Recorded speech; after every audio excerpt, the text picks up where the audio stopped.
எல்லோருக்கும் வணக்கம். எல்லாம் வல்ல ஆரூர் அஜபா நடன கமல வசந்த தியாகராஜ பெருமான் திருவருளையும் இமையாளும் தருமபுர ஆதீன குருமகா சன்னிதானங்கள் ஸ்ரீ மாசிலாமணி தேசிக ஞானசம்பந்த பரமாச்சாரிய சுவாமிகளுடைய குருவருளையும் சிந்திக்கிறேன். சிவபெருமானை சிந்திப்பதற்கு தனித்து காலம் என்ற ஒன்று கருத்தில் கொள்ள வேண்டாம். எல்லா காலத்திலும் சிந்திக்கத்தக்கவன் பெருமான் என்றாலும் கூட விசேஷமான சில காரணங்கள் கருதி வருடத்தில் இந்தெந்த மாதங்களிலே, இந்தெந்த திதிகளிலே, இந்தெந்த நட்சத்திரத்தில், ஒரு நாள் பொழுதில், இந்தெந்த காலத்தில் என்று சிறப்பாக இறை சிந்தனையிலே மூழ்கியிருப்பதை சிட்டாச்சாரமாக பெரியவர்கள் வழக்கமாக கொண்டிருந்திருக்கிறார்கள். அந்த விதத்தில் 12 மாதங்களும் இறைவனாலேயே வழங்கப்பட்டவை ஆயினும் அதிலே தேவர்களுக்கான இரவு பொழுது முடிந்து பகல் பொழுது தொடங்குவதற்கு இடைப்பட்டிருக்கக்கூடிய சந்திக்காலமாய் கருதப்படும் மார்கழி மாதம் மிகவும் உயர்ந்ததாக ஈஸ்வர சிந்தனைக்கு கருதப்பட்டுள்ளது. இதில் தானே பெருமான் பதஞ்சலி வியாகரபாதர்களுக்கு ஆடிக்காட்டிய அந்த ஆனந்த தாண்டவத்தை ஆடுவதற்கு இறங்கி வந்து நம் உள்ளங்களெல்லாம் குளிரும்படியாக சதானந்த தாண்டவத்தை ஆடி காண்பிக்கிறார்.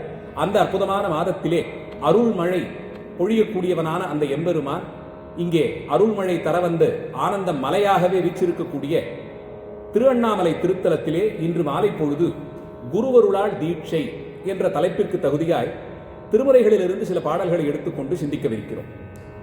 திருவருள் குருவருள் இரண்டையும் எப்போதும் கொண்டாடக்கூடிய மரபு நம்முடைய மரபு. அதிலே சைவ சித்தாந்தம் திருவருளால் குருவருள் வாய்க்கப் பெறும் என்றும் குருவருளால் திருவருள் வந்து சேரும் என்றும் இரண்டையும் ஒன்றோடொன்று பொருந்தி இருப்பதாகவே வைத்து சொல்லுகிறார்கள். இறைவன் யார் என்பதை அறிந்து கொள்வதன் மூலம் நான் யார் என்ற கேள்விக்கு அதிலேயே விடை கிடைக்கும்.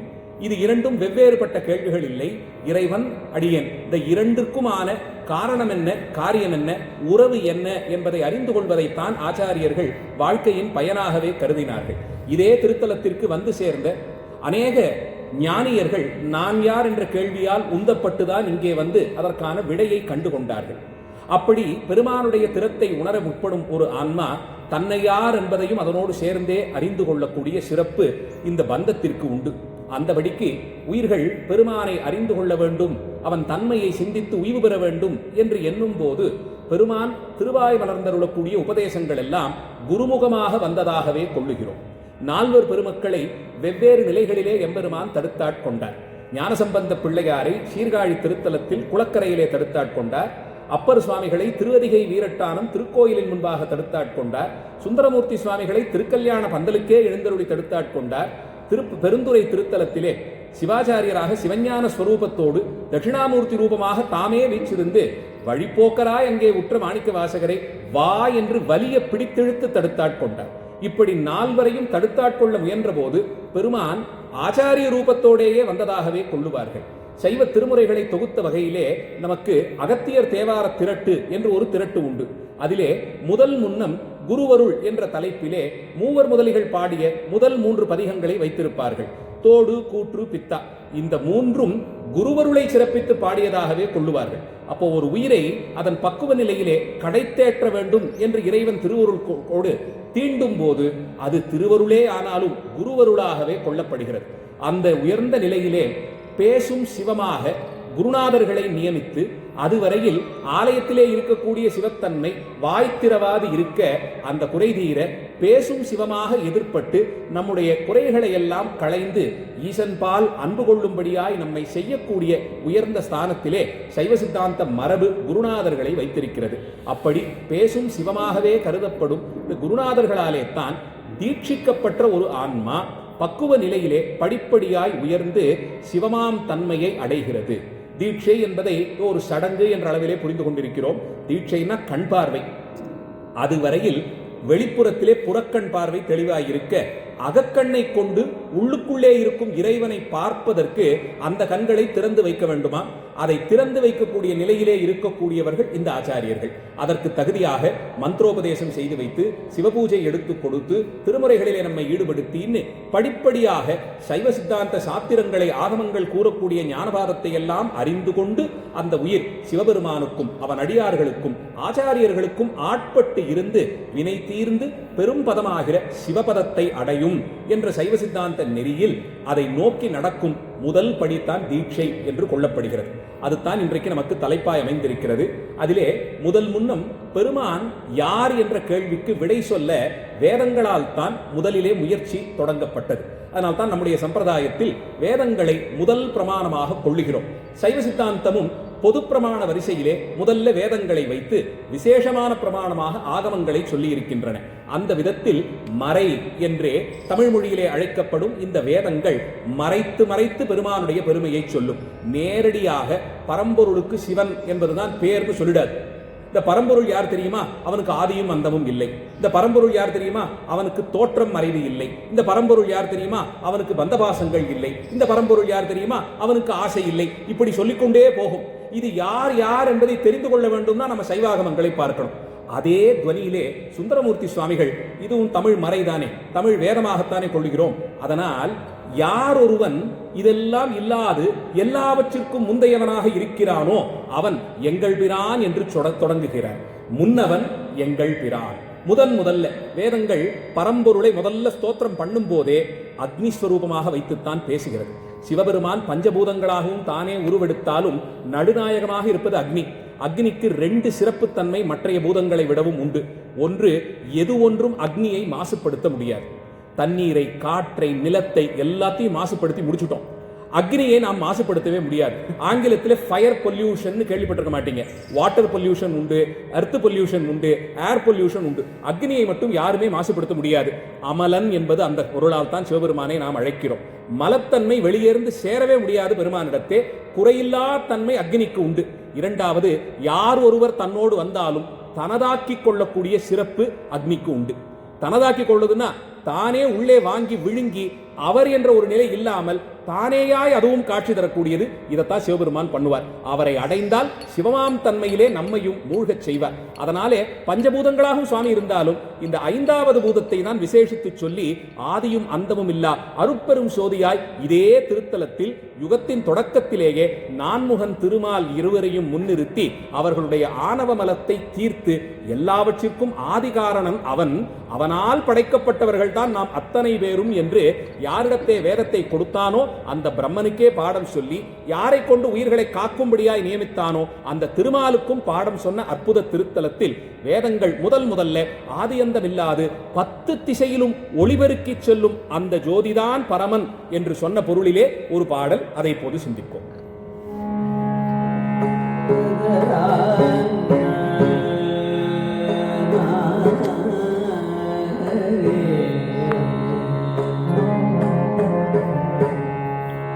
முன்னவன் எங்கள்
பரம்பொருள் யார் என்ற கேள்விக்கு வேதங்களை கொண்டு சுந்தரமூர்த்தி சுவாமிகள் நிர்ணயம் செய்து கொடுக்கிறார். முதல்வன் யாரோ அவன்தான் எங்கள் பெருமான், முன்னவன் எங்கள் பிரான்னு ஆரம்பித்தார். ஓஹோ, அப்ப முதல்ல வந்தவரா? அவருக்கு தொடக்கம் எங்க, முடிவு எங்கன்னு கேட்டா, இந்த திருத்தலத்திலே நான்முகனுக்கும் திருமாலுக்கும் எதை உபதேசம் செய்து வைத்தாரோ அதையே வச்சு சொல்றார். முதல் காண்பரிதாய பிரான். தொடக்கத்தெல்லாம் பார்க்க முடியாது. அவருடைய முதல் புள்ளி, தொடக்க புள்ளி எங்கன்னு கேட்டீங்கன்னா அதெல்லாம் பார்க்கவே முடியாது. அப்ப முடிவு சென்னியில் எங்கள் பிரான். சென்னினா சிரசு. சுவாமியினுடைய சிரசு எங்க போய் முட்டி நிற்கும்னா அதுதானே முடிவு. அது பார்க்க முடியுமா? அதுவும் முடியாது. முதலும் சென்னியும் இல்லாதவன் யாரோ, தோற்றமும் முடிவும் அற்றவனாய், அதே நேரத்தில் எல்லா உலகத்திற்கும் தோற்றமும் முடிவும் நிர்ணயம் செய்யக்கூடியவன் யாரோ அவன்தான் எங்கள் பிரான். தொடக்கமோ முடிவோ தெரியாது, ஆனா கழுத்து கருத்து இருக்குமா. காரணம், ஆலகால விஷத்தை உயிர்களெல்லாம் அஞ்சி நடுங்கிய போது தான் பானம் பண்ணி 14 புவனங்களையும் காத்த திறமை அவருக்குத்தானே இருந்தது. வேற எந்த தெய்வத்தால் அதை செய்ய முடியுது? அந்த மிடறு கருத்திருக்கும். அதை வேணா ஒரு குறியாக எடுத்துக்கொள்ளுங்கள். நிலைத்து இந்த உலகத்தில் இருக்கும் எல்லா உயிர்களுக்குள்ளேயும் கலந்திருப்பதால் மன்னி நின்றான். மன்னிய எங்கள் பிரான் முதல் முன்னம் சனகாதி முனிவர்கள் 4 பேரையும் அழைத்து சுத்தி உட்காத்தி வச்சுக்கிட்டு ஒரு கல்லாலன் மரத்தின் கீழே உட்கார்ந்து கொண்டு, இவர்தான் என்னை பத்தி தெரிஞ்சுக்கணுமா கேளுங்கன்னு சொல்லி ரிக் யஜுர் சாமம் அதர்வணம்னு 4 வேதங்களை அவர்களுக்கு உபதேசம் செய்து கொடுத்தார். இந்த லட்சணங்களை வைத்து இதெல்லாம் யாருக்கு பொருந்தி வருமோ அவர் எங்கள் பிரான். இவ்வளவு கஷ்டப்படாதீங்க. இவர் யாருன்னு தெரியணும்னா பழமன்னி படிக்கரைன்னு ஒரு தலம் உண்டு. அங்க வந்து பாத்தீங்கன்னா அந்த மண்ணி ஆற்றன் கரையிலேயே வீற்றிருப்பார். அவர்தான் எங்கள் பிரான் என்று சொல்லி அந்த திருத்தலத்திற்கான பதிகத்திலே சுந்தரமூர்த்தி சுவாமிகள் தெரிவிக்கிறார். இவ்வளவு குழப்பம் எல்லாம் வேண்டாம், கொஞ்சம் தெளிவா அடையாளத்தெல்லாம் சொல்லிடுங்களேன்னு கேட்டா, அவருக்கே உரித்தான தனித்துவமான 3-4 விஷயங்களை அப்பர் சுவாமிகள் திருக்கோடிக்கா பதிகத்திலே பாடி தந்திருக்கிறார். சிவபெருமானுக்கு மட்டும் உரித்தான அந்த லட்சணங்களை வரிசைப்படுத்துகிறார். அதை இப்போது கேட்போம். நெற்றிமே கண்ணினானே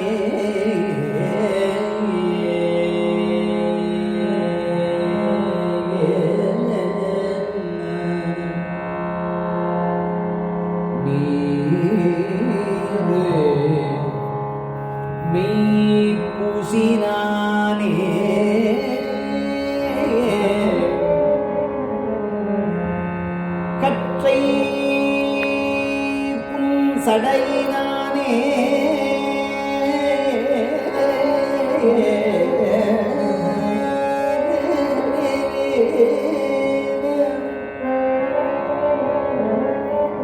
கடல் விடம் பருகினானே கற்றை சடையினானே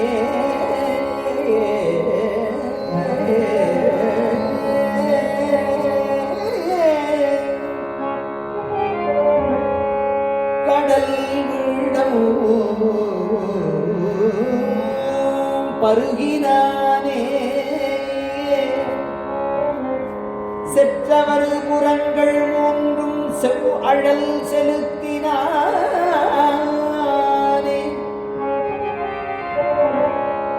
செற்றவர் புறங்கள் 3 செவ்வழல் செலுத்தினானே குற்றமில்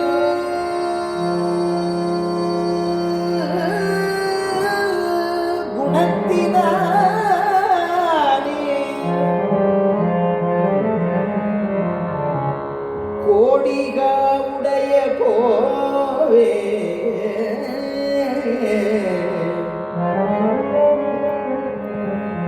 நெற்றி மேற்கண்ணினானே நீருமை பூசினானே கற்றை புன்சடையினானே சடையினானே கடல் விடம் வருகினானே செற்றவர் புறங்கள் மூன்றும் செவ்வழல் செலுத்தினானே குற்றமே குணத்தினானே கொடிகா உடைய கோவே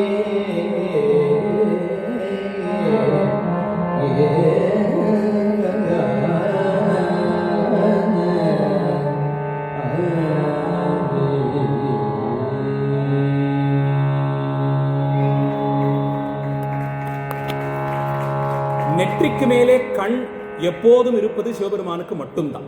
அதனால தான் சிவபூஜை பண்ணும்போது சிவமாம் தன்மையை எடுத்துக்கொள்ளணும்னு சொல்லி புருவத்துக்கு மத்தியிலே சந்தனத்தை ஒரு கண்ணு மாதிரி எழுதி கொண்டு நாம் சிவபூஜை செய்கிறோம். ஏன்னா சிவபெருமானு குறித்த தனித்த சின்னங்கள் எல்லாம் நாம் எடுத்துக்கிட்டா தான் சிவோகம் பாவனையில இருக்கோம்னு அர்த்தம். நெற்றி மேல் கண்ணினான் முதல் லட்சணம் இதுதான். எளிமையாக புரிந்து கொள்ளுங்கள். யாருடைய அருளால் உய்வு பெறலான்னா யாருக்கு இயல்பிலேயே நெற்றியிலே மூன்றாவது கண் திறந்து இருக்கோ ஆக்ஞா சக்கரம்னு சொல்லி அது திறப்பதற்கு நாம ரொம்ப கடினமான யோகங்கள்லாம் பண்ணினோம். எத்தனை பிறவிலே எவ்வளவு யோகம் பயின்றால் அது சுலபம் இல்லை. இயல்பிலேயே யாருக்கு அது வாய்க்க பெற்றதோ அவன்தான் பரம்பொருள். நெற்றி மேல் கண்ணினான். அடுத்தது திருமேனி முழுக்க திருநீரால் தரித்திருப்பார் பெருமான். நல்ல செம்பவள திருமேனி, உருக்கின பொன்மாரி திருமேனி, அதன் மேலே திருநீர் பூசியிருப்பார். சம்ஹார காலத்தில் எல்லா உயிர்களையும் சம்ஹரித்து முடித்து அதெல்லாம் துகளாக விழுந்திருக்க ஒவ்வொரு உயிரும் தன்னை சார்ந்ததுன்னு திருமேனி முழுக்க பாதாதி கேசம் அதற்கெல்லாம் இடம் கொடுத்து அதிலேயே பஸ்மஸ்நானம் செய்தது போல காட்சி தருவானாம். அப்படி இருக்கக்கூடிய சிறப்பு தனித்துவமாக திருமேனி முழுவதும் திருநீர் தரித்து எழுந்தருளி இருக்கக்கூடிய சிறப்பை சொன்னார். மேலே நீள் ஷடை, அந்த ஷடையும் அப்படியே விரித்து விட்டிருக்க மாட்டார். அதை இருக இருக பிடித்து சின்ன சின்னதா முடிச்சு போட்டு வச்சிருப்பாராம். தென்னாப்பிரிக்கா பக்கம் எல்லாம் போனோம்னா அவர்கள் அலங்காரமே அப்படித்தான் செய்து கொள்வார்கள். இந்த புன் ஷடை என்ற அந்த ஷடை அலங்காரம் அது ரொம்ப தொன்மையானது.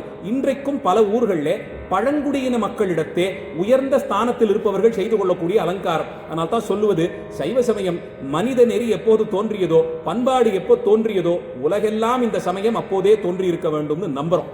அப்படி புன்ஷடையாக ஆதி முதல்வன் என்பதை காட்டிக்கொள்ளும் விதமாக மயிர்கற்றையை வாங்கி நெருக்கி நெருக்கி நெருக்கி முடிச்சு போட்டு ஒவ்வொன்றும் ஒரு புன்கணக்கு.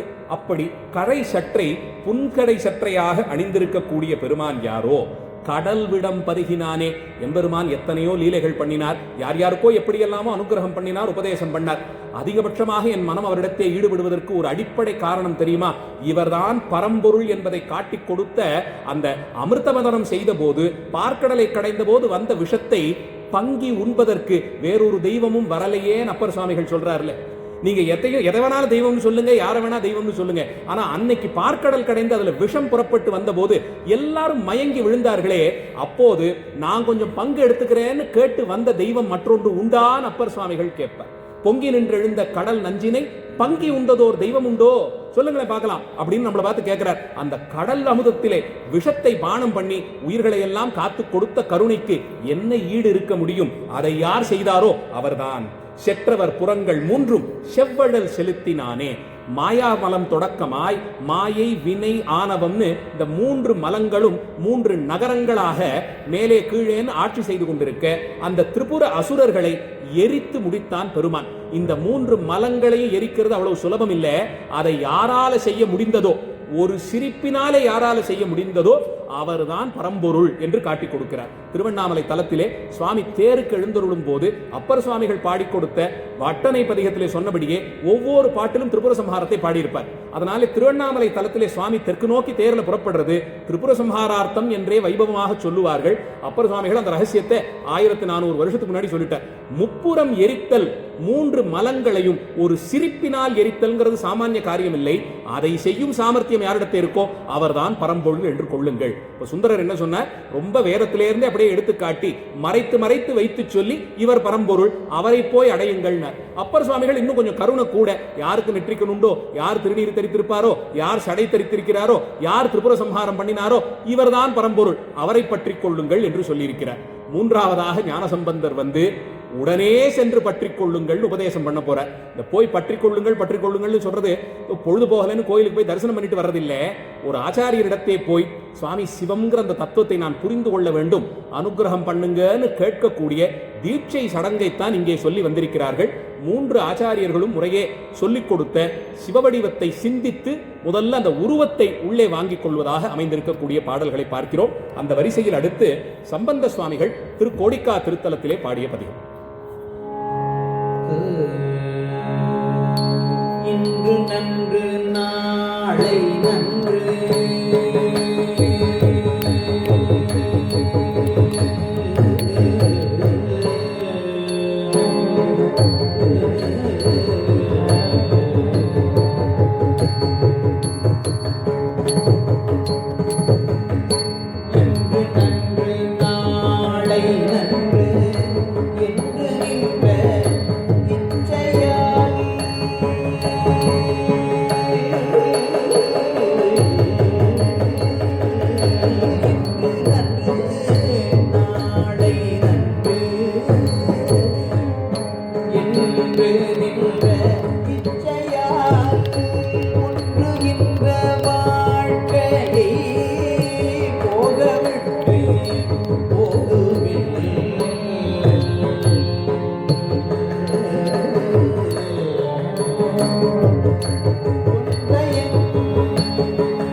உடனடியாக ஒரு ஆச்சாரியர்கிட்ட போயிட்டு பஞ்சாட்சர ஜபம் வாங்கிக்கோங்க, தவறாமல் நாள்தோறும் செய்து வாருங்கள். சாமி இன்னைக்கு இருக்கட்டும், நாள் எதுவும் நல்லா இல்லை, இன்னொரு 2 நாள் போகட்டும், அடுத்த மாதம் பார்த்துக்கலாம்னு சொன்னாங்க. இப்போ என்ன வயசாயிடுச்சு, இப்போ ஏன் அவசரப்படுறீங்க? இப்படியெல்லாம் காரணங்கள் சொல்லி சொல்லி சிவதரிசனம் செய்வதற்கும் சிவாலயம் செல்வதற்கும் நெற்றி நிறைய திருநீர் இட்டுக்கிறதுக்கே வயசாயிடுச்சான்னு கேட்குற அளவில் வந்து நிற்கிறோமே. சம்பந்த சுவாமிகள் நமக்கு தான் உபதேசம் செய்து வைத்தார். இன்னைக்கு நாளைக்கு நாளைக்கு நாளன்னைக்குன்னு நாளை தள்ளி போட்டு கொண்டே போய் இந்த வாழ்க்கை ஏதோ இன்பம் தருகிறதுன்னு நினைத்து கொண்டிருக்காதீர்கள்ங்கிற சாஸ்திர பிரமாணம் சொல்றது. நந்தந்தே ருதிர் ஆதித்யே நந்தந்தே அஸ்தமிதே ரவோன்னு ஒரு பிரமாணம் உண்டு. ஆதித்யன் உதிக்கிற காலத்துல ரொம்ப சந்தோஷமா எழுந்திருக்கிறானா ஒரு கிரகஸ்தன். காரணம் என்னன்னா, இந்த நாள் பொழுது விடிஞ்சிருச்சு, சம்பாதிக்க போறோங்கிற சந்தோஷத்திலே உதிக்கிறானா. சாயங்காலத்துல ரவியான சூரியன் அஸ்தமிக்கும் போது ஒரு சந்தோஷம், சேர்த்த செல்வத்தை கொண்டு வந்து வீட்டிலே பெண்டு பிள்ளைகளோட சந்தோஷமா இருக்க போறோம். இப்படி நாள் விடிந்தால் சம்பாதிப்பதும் அஸ்தமனத்திலே சந்தோஷமாக இருக்கிறதுக்கும் செலவு செய்து உன்னோடு சேர்ந்து இந்த நாள் கணக்கும் தீருதே. என்றோ ஒரு நாள் இதுதான் நித்தியம்னு நீ நினைச்ச விஷயங்கள் எல்லாம் அருந்துபட்டு போகும்போது எது உண்மை பொருள், எது பற்று, எதை நாம் பிடித்துக் கொள்ள முடியும்னு தேடுற வரைக்கும் நாளை தவற விடாதே. அதை தேடுற வயசு வரும்போது உடம்பிலே பலமில்லாமல் போயிடும். முடிந்த காலத்தில் சிவம்ங்கிற தத்துவத்தை ஒரு பிறவியிலே கேட்க வைத்ததே பெரிய கருணை பெருமானுக்கு. உலகத்திலே பெரும்பான்மை ஜனத்தொகைக்கு இன்னும் அதெல்லாம் தெரியாதே. எத்தனையோ நாடுகளில் எவ்வளவோ சிரமத்துக்கு நடுவே இதெல்லாம் தெரியாதவர்களாகவே இருந்து வாழ்க்கை முடிந்து போக, நமக்கு ஏதோ செய்த ஒரு புண்ணியம், பெருமான் பெருங்கருணை, இதை சிந்திக்கக்கூடிய அளவிலே ஒரு பிறவியை கொடுத்து, அதை கேட்கக்கூடிய திறத்தோடு காதுகளை கொடுத்து, அவன் திருநாமத்தை சொல்லுவதற்கு தகுதியாய் வாயை கொடுத்து, கைகூப்பி தொழுவதற்கு பலத்தை கொடுத்து, அவன் வீற்றிருக்கும் தலங்களை சென்று தரிசிப்பதற்கு கால்களை கொடுத்து எத்தனை கருணை செய்திருக்கிறார். அதனால் இதையெல்லாம் செய்வதற்கு வாய்ப்பிருக்கும் காலத்தை உடனே சிந்தித்து உடனடியாக சென்று வழிபட்டு இந்த அருணாச்சலம்ங்கிற இந்த பேரை கேட்ட உடனே இங்கே ஓடி வந்தார்களாம் ஆச்சாரியர்கள். இந்த நூற்றாண்டிலே வாழ்ந்த 2 முக்கியமான ஆச்சாரியர்களுக்கும், ரமண மகரிஷிக்கும் சேஷாத்ரி சுவாமிகளுக்கும் இந்த ஊரே இல்லை. அவர்கள் வெளியூரிலே இருந்தார்கள். இவர் பாண்டிய நாட்டில் இருந்தார், இவர் காஞ்சிபுரத்தில் இருந்தார். யாரோ உறவினர்கள் எங்கிருந்து வரீங்கன்னு கேட்டதுக்கு திருவண்ணாமலை தரிசனம் பண்ணிட்டு வந்தேன்னு சொன்ன அந்த வார்த்தை எல்லா விஷயத்திலையும் பற்றை அப்படியே துறக்க செய்தது ஒரு இளைஞருக்குன்னா ஆகக்கூடிய காரியமா அது. சேஷாத்ரி சுவாமிகள் நெஞ்சில் அடிச்சு அடிச்சு அருணாச்சலம் அருணாச்சலம் அருணாச்சலம் அருணாச்சலம்னு சொல்லிக்கிட்டே இருப்பார். இந்த ஊருக்கு வந்திருக்காரா? இல்ல, யாரோ இது போல சொன்னதுதான். பொம்மை வைத்து விளையாடு வயசுல ஏற்பட்ட மாற்றம். அப்படி அந்த பேரை கேட்ட உடனே எல்லாம் நமக்கு திடுக்கிடுமான்னு தெரியல. ஆனால் நடப்பதற்கு ஒரு வாய்ப்பு இருக்கும் போது போய் தரிசனம் செய்து அந்த தத்துவத்தை உணர்வதற்கு முயற்சி செய்யுங்கோள். ஒரு சதாச்சாரியரை அடைந்து அவரிடத்தே பஞ்சாட்சர உபதேசத்தை பெற்று இந்த பிறவியிலே உய்வு பெறுங்கள் என்று சொல்லி சம்பந்த பிள்ளையார் நமக்கு உபதேசத்தின் சிறப்பை திருக்கோடிக்கா பாடல்லே பாடி கொடுத்திருக்கார்.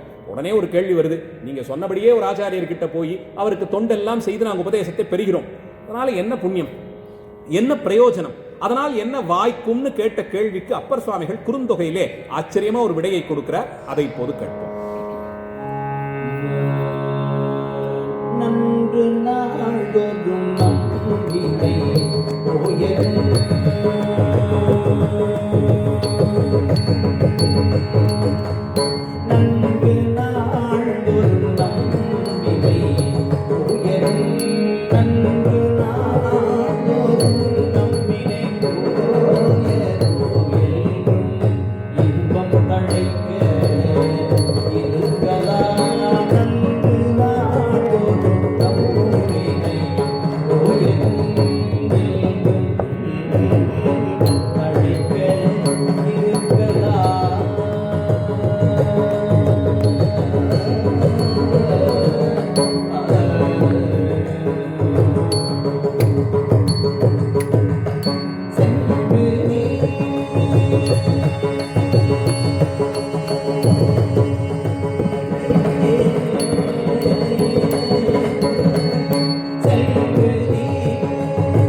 என்றும் இன்பம் தழைக்க இருக்கலாம். வேற என்ன வேணும் உங்களுக்கு? அப்பர் சுவாமிகள் வாக்கு இது. வினை தீர்த்து, வினை அறுக்கப்பட்டு என்றும் இன்பம் தழைக்க இருக்கலாம். ஒவ்வொரு நாளும் இன்பம் பெருக்கெடுத்து ஒரு வாழ்க்கையை வாழலாம். திருவேட்களத்து எம்பெருமான் திருவடியை இன்றே சென்று பற்றிக் கொள்ளுங்கள். அப்பர் சுவாமிகளுடைய உபதேசம். தீட்சையினாலே பெறக்கூடியது மனம் ஒன்றி பெருமானுடைய சிறப்புகளை சிந்திக்க வைக்கும். பஞ்சாட்சர மந்திரம் இன்னைக்கு எல்லா இடத்துலையும் வந்தாச்சு. அடிச்சு ஒட்டிடுறோம், வண்டியில் எழுதியாச்சு, எல்லா இடத்துலையும் இருக்கு. அது ஒன்றும் இல்லாமல் இல்லை. நம்மளை யாரான அழைச்சா கூட அதுவே பஞ்சாட்சரத்தை ஒலித்து கொண்டே சப்தம் எல்லாம் எழுப்புகிறது. ஆனால் அதை அப்படியே ஓதித்தார் ஆச்சாரியரிடத்தே போய் ஒவ்வொரு எழுத்தும் என்ன பொருள் கூட்டி வருகிறது, அந்த ஐந்தையும் இந்த வரிசையில் வச்சா என்ன பொருள், அதை மாற்றி பிரித்து வாசித்தால் என்ன பொருள், அவரவர்கள் பக்குவத்திற்கேற்றார் போலே அந்த பஞ்சாட்சரத்தை பதம் பிரித்து ஆச்சாரியர்கள் நமக்கு உபதேசம் செய்து வைப்பார்கள். அதை வாங்கிக் கொண்டு விதிப்படி அதை தினந்தோறும் ஜபம் செய்யும் போது அது ஏற்படுத்தக்கூடிய மாற்றத்தை இரண்டாவது வரியிலே சொன்னார். என்றும் இன்பம் தழைக்க இருக்கலாம். அப்பர் சுவாமிகள் வாக்கு ஒரு காலத்திலும் பொய்யாக முடியாது. எல்லாம் மாறினாலும் சுவாமிகள் செய்து கொடுத்த சத்தியம் ஒரு காலத்திலும் மாற. அவர் சுவாமி சிவபெருமானுடைய வாக்காச்சு. என்றும் இன்பம் தழைக்க இருக்கலாம். காசு பணமும் வந்து விடுவதோ, வசதி வாய்ப்பு வந்து விடுவதோ, பதவியோ அதிகாரமோ இன்பத்திற்கான குறியீடு இல்லை. நம்முடைய வினை உலகமே அந்த மாதிரியான ஒரு இலக்கணத்தை வகுத்து கொடுத்து மகா ஞானியர்கள் வாழ்ந்து காசும் பணமும் சௌகரியங்கள் எல்லாம் சந்தோஷத்தை கொடுக்காதுன்னு சொன்ன நம் நாட்டிலேயும் அந்த எண்ணம் எல்லாம் அடுத்த தலைமுறையினிடத்தை வந்து சேர்ந்து விட்டதே. ஏழ்மைங்கிறது ஒரு இலக்கணம் கிடையாது. மகிழ்ச்சிக்கும் துன்பத்திற்கும் இன்ப துன்பத்தை வரையறை செய்வது காசும் பணமும் நிச்சயமாக இல்லை. ஆனா அப்புறம் எப்படி எங்கே இருந்து வருகிறது? போதுங்கிற நிறைவை கொடுத்திருந்தான். நம்மை விடவும் கடினமான காலத்திலே நம்முடைய மூதாதையர்கள் வாழ்ந்தார்கள். ஒரு 70-80 வருஷத்துக்கு முன்னாடி எப்படி இருந்ததுன்னு கேட்டா இப்ப இருக்கிற நிலை தேவலைங்கிறாங்க. ஆனா அதிலே அவர்கள் எத்தனை இன்பத்தோடு இருந்தார்கள். இது போல மனமுறிவு ஏற்பட்டதா? வாழ்க்கையிலே இவ்வளவு சஞ்சலங்கள் இருந்ததா? 8ஆம் வகுப்பு படிக்கிற பையன் தலைவலிங்கிறானே, அதெல்லாம் கேள்வியே பட்டதில்லை. 5ஆம் வகுப்புல தலைவலிக்கிற அளவுக்கு என்னப்பா உனக்கு சிரமம் இருக்க முடியும்னு அவன் எதையோ ஒரு காரணம் வச்சிருக்கான். இது எங்கே இருந்து வந்தது? இது தெரியல. ஆனால் ஆச்சாரியர்கள் காட்டிக் கொடுத்த வழியிலே நம் பெரியவர்கள் எத்தனையோ சிரமங்களுக்கு நடுவே எவ்வளவு சுகமாக வாழ்க்கையை வாழ்ந்து வந்தார்கள். அதைத்தான் காட்டிக் கொடுக்கிறார். என்றும் இன்பம் தழைக்க இருக்கலாம். அந்த நிம்மதியை பஞ்சாட்சர ஜபம் பெற்று தரும். உலகையே வென்று விட்டோம், இதுல இருக்கிறது என்ன ஒரு பெரிய விஷயமா? பெருமானையே சம்பாதித்து விட்டோம், காசும் பணமும் பெருசா, சிவபெருமானாகிற செல்வத்தையே பெற்று விட்டோமேங்கிற பக்குவ நிலையை உயிர்களுக்கு ஏற்படுத்தி தரும்.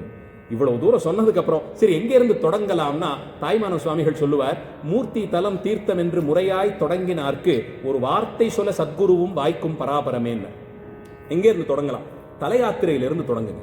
கோயில் தரிசனம் செய்யுங்கள். கோயில்னு சொன்னா சைவ சமயத்திலே சிதம்பர தரிசனம். பல அடியார்களுக்கும் அடியன் கேட்ட வரையில் எங்க ஆரம்பிச்சது இதுன்னா, ஒரு 8-10 வருஷத்துக்கு முன்னாடி இதெல்லாம் ஒன்றும் கிடையாது. அலுவலகத்தில் இருக்கிற ஒரு 4-5 நண்பர்கள் சேர்ந்து ஒவ்வொரு பௌர்ணமிக்கும் திருவண்ணாமலைக்கு கிரிவலம்னு புறப்பட்டோம். அது ஒரு வேடிக்கையா இருக்கு. அலுவலகத்தில் இருக்கவங்களோட போறோம், பேசிக்கிட்டு சிரிச்சுக்கிட்டு போயிட்டு வரோம். போயிட்டு அது இருக்கிற வேலைக்கு நடுவில் ஒரு ஓய்வு மாதிரி இருக்கேன்னு வந்தோம். வந்து கிரி பிரதர்ஷனம் பண்ணுவோம், முடிச்சுட்டு காலையில் அடுத்த வண்டியை பிடிச்சி போய் குளிச்சுட்டு எல்லாம் அலுவலகத்துக்கு போயிடுவோம். இப்படி ஆரம்பித்தது. திடீர்னு அதில் ஒரு வாட்டி வரும்போது யாரோ ஒரு திருவாசக புஸ்தகத்தை கொடுத்தாங்க. சிவபுராணம் படிக்க ஆரம்பித்தேன். அது ஏதோ வாசிச்சா நல்லா இருக்கேன்னு வாசிக்க ஆரம்பித்தேன். ஒரு நாள் கொஞ்சம் மெதுவாக வாசித்த போது தான் ஞாயிற்கடையாய் கிடந்த அடியேற்கு தாயிற் சிறந்த தயாவான தத்துவனேன்னு சொன்ன போது அது மனசை என்னமோ பண்ணிச்சு. தினம் அதை படிக்க ஆரம்பித்தேன். கோயிலுக்கு போய் அதை படிக்க ஆரம்பித்தேன். 40 வயசுக்கு அப்புறமா தான் தினம் கோயிலுக்கே போக ஆரம்பித்தேன். அதை எடுத்துக்கிட்டு போயிட்டு பிள்ளையார் கோயிலில் நின்று அதை படிப்பேன், வந்துடுவேன். இப்படி இருந்த நிலையில ஏதோ ஒரு மனம் மாற்றம், ஒரு சந்தோஷத்தை கொடுத்தது. எந்த சிரமத்தையும் பார்த்து பயப்படணும்னு கொள்ளல, மற்றவர்களை பார்த்து நம்ம கிட்ட இல்லையேங்கிற வருத்தம் இல்லாமல் செய்தது. இப்ப தவறாமல் சிவாலய தரிசனத்தை செய்து வருகிறேன். ஏதான ஒரு காலத்துல ஒரு ஆச்சாரியர்கிட்ட பஞ்சாட்சர உபதேசம் வாங்கிக்கணும்னு ஆசைப்படுறேன்னு சொன்னவர்கள் அநேகம் பேர்கள் உண்டு.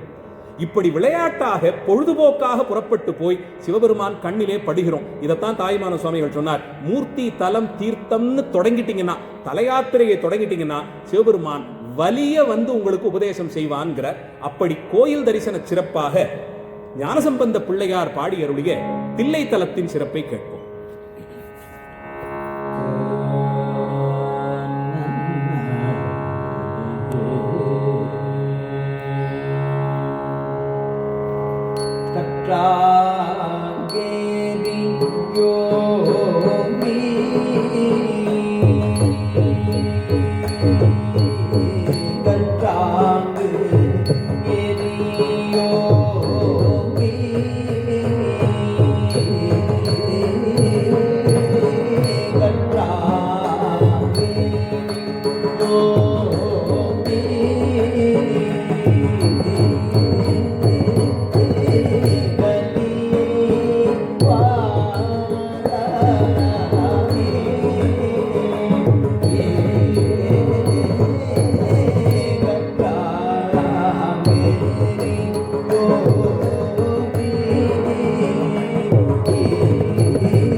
கோயிலில்லா ஊரில் குடியிருக்க கூடாது என்பது அவ்வை மூதாட்டியினுடைய வாக்கு.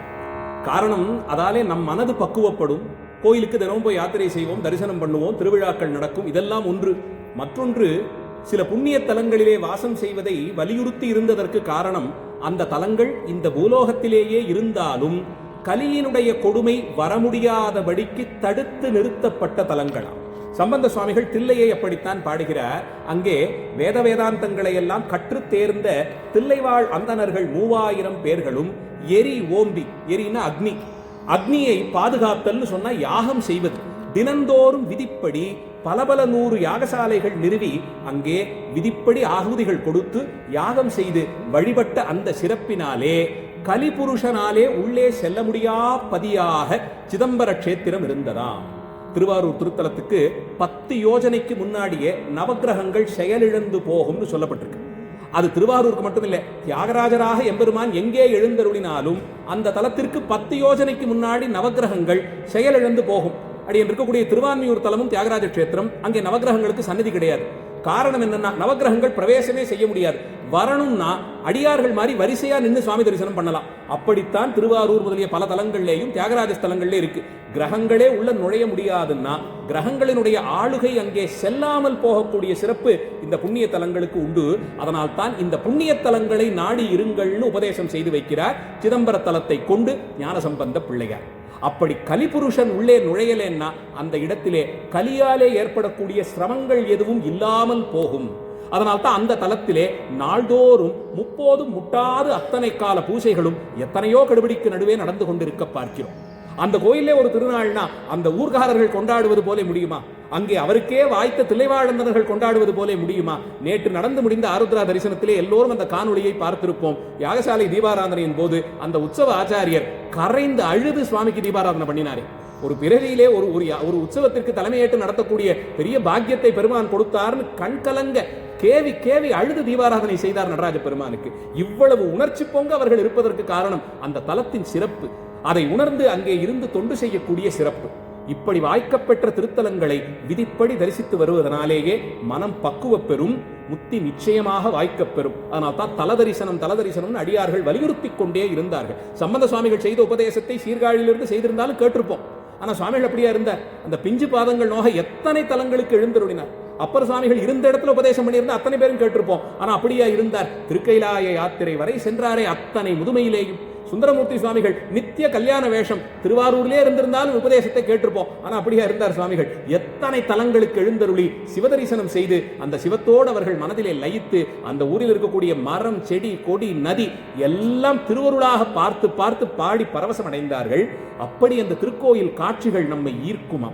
அதுபோலே ஒரு காட்சியைத்தான் சீர்காழி திருத்தலத்திலே ஞானசம்பந்த பிள்ளையார் காண்கிறார். அங்கே பண்பொருந்த இசை பாடக்கூடிய அடியார்கள் ஒருபுறம் பரமனையே பாடிக்கொண்டிருக்க, அதற்கு தகுதியாக அந்த பக்கத்திலே அடியார் பெருமக்கள், அழகிய ருத்ரகடிகையர்கள் ஆடி அந்த நாட்டியத்தின் மூலமாக பெருமானுக்கு தொண்டு செய்ய, இப்படி கடல்காழி நகரத்திலே அந்த திருக்கோயில் வளமோடு நித்திய பூஜைகள் நடந்த சிறப்பை சம்பந்த சுவாமிகள் சொல்றார். அவர் திருவாக்காக கேட்போம்.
சம்பந்தர் உபதேசம் செய்து வைத்தது போலே தீட்சை பெறுவதற்கு ஒரு ஆச்சாரியர் அடைந்து அதற்கு ஒரு ஆச்சாரியரை தேடி செல்லும் போது திருக்கோயில் தரிசனத்திலிருந்து தொடங்கி இருக்கிறோம்.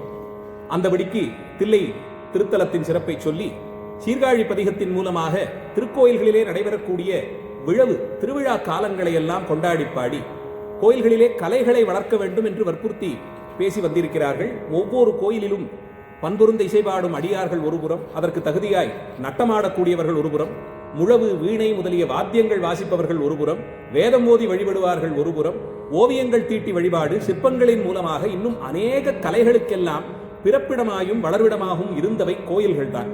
இந்த கலைகளெல்லாம் பெருமானின் அருளால் விளைந்தவை. அதால் அவனுக்கே நாம் தொண்டு செய்கிறோம் என்ற எண்ணத்தோடு பரமனையே பாடுவார், அவருக்கு பொருந்த ஆடுவார் என்று கலைகளை கொண்டு வேறொருவரையும் சந்தோஷம் செய்யாது பெருமானையும் அவன் அடியார்களையும் மகிழ்விக்கக்கூடிய உயரிய பாங்கோடு கலைஞர்கள் நிரம்பி இருந்த திருக்கோயில்களை சொன்னார். அடுத்து கோயில்களுக்குள்ளே சென்று சுவாமியை தரிசிக்கும் போது ஏற்படக்கூடிய மாற்றங்கள். நாம் தீட்சையின் பிறகு செய்யக்கூடிய சிவதரிசனம் ரொம்ப வேறுபட்டதாக இருக்கும். அதற்கு முன்னாடி நாம கோயிலுக்கு போறதுக்கே எப்படி தேடுறோம்? இந்த ராசிக்கு இந்த கோயில், இந்த நட்சத்திரத்திற்கு இந்த கோயில், வாகனம் வாங்கணும்னா இந்த கோயில், அதுல 2 சக்கர வாகனத்துக்கு இந்த கோயில், 4 சக்கர வாகனம்னா இன்னொரு கோயில், அதை விட பெரிய வண்டினா வேற கோயில், வெளிநாட்டுக்கு போறதுக்கு இந்த ஊருக்கு போகணும்னா இந்த நாட்டுக்கு போகணும்னா அதுக்கு ஒரு கோயில். இவ்வளவு தூரத்திற்கு பிரித்து வைத்து எதையோ பெறுவதற்கு மட்டுமே கோயிலுக்கு செல்வதாய், கோயில்களுக்கு செல்வது இழப்பதற்கு, நம்மை இழப்பதற்கு, வினைகளை இழப்பதற்குன்னு செல்லணும். இருக்கிறதுக்கு மேலே இன்னும் வேணும் வேணும் வேணும்னு பெற வேண்டும்னு போய் சுத்தி சுத்தி சுத்தி வந்து கேட்டால் எடுத்துக்கிட்டு போயிடுன்னு சுவாமி கொடுத்துருவார். கொடுத்த பிறகு அதை வச்சுக்கிட்டு மாட்டிக்கிட்டு நாம படப்போற பாங்கு பெருமான் அங்கிருந்து சிரித்து கொண்டிருப்பார். நான் தான் வேண்டான்னு வச்சிருந்தேனே, உனக்கு நல்லது பண்ணலாம் தானே வேணான்னு வச்சிருந்தேன், வந்து சுத்தி சுத்தி விளக்கேத்தி குடு குடு குடுன்னு கேட்டா வச்சுக்கோன்னு கொடுத்துட்டேன், இப்ப படுறியான்னு. அதனால்தான் அதுக்குன்னு பொருளை வேண்டாமல் இல்லவே இல்லை. எத்தனையோ பதிகங்களிலே ஆச்சாரியர்கள் இதை கொடு அதை கொடுன்னு சுந்தரர் வாய் திறந்து கேட்டே விடுவார். ஆனால் காரணம் என்ன? உனக்கும் உன் அடியார்களுக்கும் தொண்டு செய்வதற்கு தகுதியாய் பொருளை கொடு. நாகப்பட்டினத்திற்கு சென்று நாகை பெருமானிடத்தை சுந்தரமூர்த்தி சுவாமிகள் அத்தனை பொன்னும் பொருளும் கேட்டதற்கு ஒரே காரணம், சேரமான் பெருமான் திருவாரூர் வருகிறார், அரசருக்கு தகுதியாக அவரை உபசரிக்க வேண்டும். ஒரு பெரிய அடியார் அவர். அவர் வேண்டினார்னா நீங்க சிதம்பரத்தில் ஆடுற அந்த சிலம்பொலியை கேட்டு கொடுப்பீங்களே, எவ்வளவு பெரிய அடியார். அவர் வருவதற்கு தகுதியாய் அந்த மாளிகையை உருவாக்கி இதுக்குத்தான் காசும் பணமும் கேட்டார். திருப்புகலூருக்கு போய் செங்கலை தலைக்கு வைத்துக் கொண்டு அவர் பெருமானிடத்தை கேட்டதற்கு அதை பொற்கல்லாக மாற்றி கொடுத்தார். காரணம் என்ன? அடுத்த மாசம் பங்குனி உத்தர திருவிழா, திருவாரூருக்கு எல்லா ஊர்ல இருந்தும் அடியார்கள்லாம் வருவாங்க, அவர்களுக்கெல்லாம் உணவு செய்யணுமே, அதற்கு வேண்டும்னு பறவையார் கேட்டார். அதற்காக போனோம். அங்க போயிட்டு அந்த ஏதோ செங்கலை மாற்றி கொடுத்தாருங்கிறதுக்காக அங்க இருந்து 2 செங்கலை பூஜை பண்ணி கொண்டாந்து வீட்டுல வச்சுட்டோம்னா வீடு 2 மாடி கட்டுறதுக்கு இருந்த காசு இன்னும் 4 மாடியா கட்டுவோமோன்ற அளவுக்கு அதை சுருக்கி இறக்கி விட்டோம். வாஸ்து ஸ்தலம் அப்படின்னு அதற்கு பேர் வைத்து விட்டோம். நமக்கு வாஸ்து சரியில்லாத போதுதான் இதெல்லாம் நடக்கும். அடியார்கள் பாடி பரவி அந்த தலங்களில் போய் வினையை தொலைக்கிறதுக்காக ஏற்பட்ட தலங்களை, பெருமானோடு கலப்பதற்கு தகுதியாக ஏற்பட்ட தலங்களை எல்லாம் வாஸ்து ஸ்தலம்னு குறைத்து அதை திருப்புகலூர்னு போட்டு அப்பர் சுவாமிகள் முத்தியடைந்த தலம்னு சொன்னா சந்தோஷமா இருக்கும் கேட்கறதுக்கு. வாஸ்து ஸ்தலம் ராகு கேது பரிகார், தயவு செய்து இந்த மாதிரி எண்ணத்தோடு கோயில்களுக்கு செல்லவே கூடாது. அதனால் தான் தீட்சை பெற்றவர்கள் கோயிலுக்குள்ளே சென்று வழிபடுவது. கோயிலுக்குள்ளே இங்கெங்கே இவரவர்களுக்கு ஸ்தானம் வகுத்தது அதை வைத்துத்தானே. அந்தபடிக்கு சிவதீட்சை பெற்றவர்கள் பெருமானை தரிசிக்கும் போது ஏற்படக்கூடிய அனுபவங்கள், அதுவரையில் கண்ணில் படாத காட்சியெல்லாம் அன்று காட்டிக் கொடுப்பார் பெருமான். இவர்களுக்கெல்லாம் எப்படி இந்த தரிசனத்தை கொடுத்தார்? நமக்கெல்லாம் இதெல்லாம் வாய்க்க பெறலையேன்னா அந்த பக்குவம் வாய்த்த பிறகு அதே கோயிலுக்கு தான் போவோம். ஆனா அன்னைக்கு தான் முதல்ல கண் கலங்கி இருக்கும் சுவாமி முன்னாடி. இவ்வளவு பிழைகள் செய்த என்னையும் கொண்டு வந்து இங்கே நிறுத்தினியேன்னு மனசை பக்குவப்படுத்திருப்ப. அப்ப அழும்போது நந்தனாருக்கு இருந்தது பாருங்க ஒரு உணர்ச்சி, ஐயா சிதம்பரத்துக்குள்ள நாம் போறதான்னு நினைத்து வெட்கி வெட்கி வெளியே நின்றாரே, அந்த உணர்ச்சி நமக்கும் வரும். அது இல்லாத வரைக்கும் நான் யார் தெரியுமா, நான் வர வண்டியை நீ கோயில் வாசலுக்கு விடமாட்டியான்னு சண்டை போடுவோம். உள்ள போன பிறகு நான் யார் தெரியுமா, 100 ரூபாய்க்கு சீட்டு வாங்கியிருக்கேன் தெரியுமா, ஒரு சண்டை போடுவோம். இதெல்லாம் இல்லாது பக்குவப்படக்கூடிய நிலையில் தான் பெருமானுடைய திருவுருவ தரிசனம் பிராப்தமாகும். அந்த லிங்க வழிபாட்டை தான் இவர்களும் செய்தார்கள். ஆனால் அதிலேயே அத்தனை சின்னங்களும் இவர்களுக்கு மட்டும் தெரிந்ததே. அந்த லிங்கமூர்த்தமாக இருக்கக்கூடிய பெருமான் பிட்சாடனராக புறப்பட்டு வந்த காட்சி இவர்களுக்கு மட்டும் எப்படி வாய்க்க பெற்றது? சுந்தரமூர்த்தி சுவாமிகள் திருவெண்காட்டு பதிகத்திலே அந்த அனுபவத்தை மேற்கோள் காண்பிக்கிறார். அதை சிந்திப்போம்.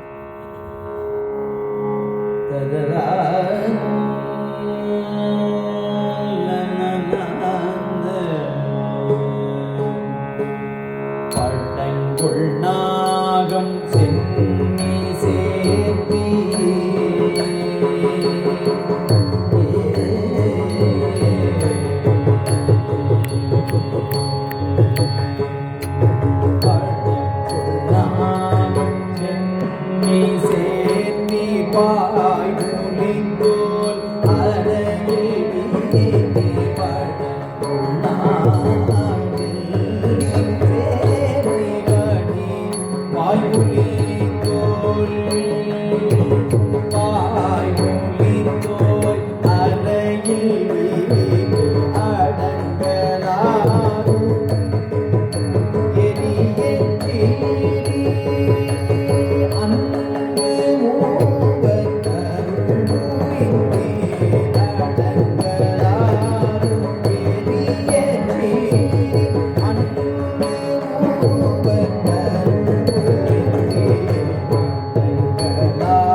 மனைகள் தோறும் தலை கையேந்தி விளங்கலாகி திரிவதென்னே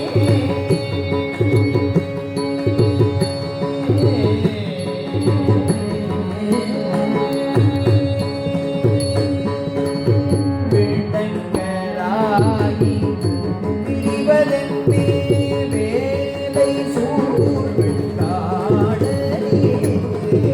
விளங்கலாகி திரிவதென்னே வேலை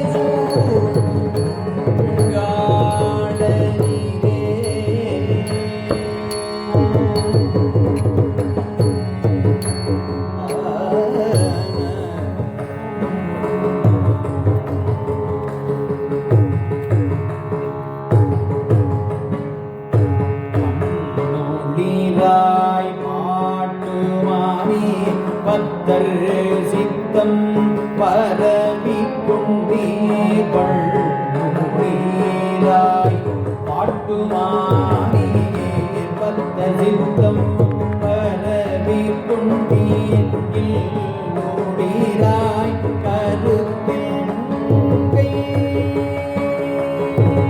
கருத்தார்கள் காணும் வண்ணமோகள் நொழிராய் கருத்தில் கருவார்கள் காணும் வண்ணமோகள் நொழிராய் மதியே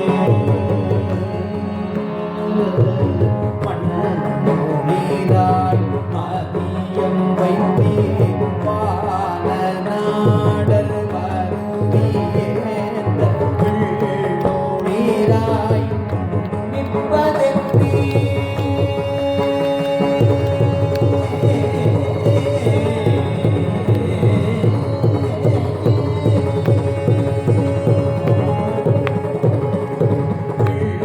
நொழிராய் நிற்பதென்னே வேலை சூழ்காடலே நொழிராய்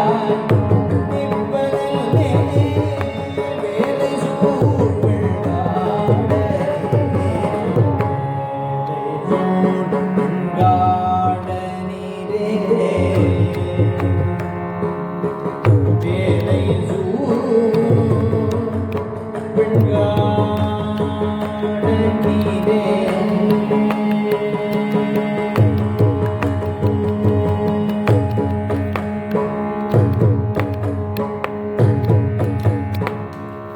திருவெண்காட்டு தலத்திலே சுந்தரருக்கு ஏற்பட்ட அனுபவம். அங்கே இருக்கக்கூடிய வெண்காட்டு ஈசரை தரிசித்த போது சுந்தரருக்கு ஒரு கேள்வி வந்தது.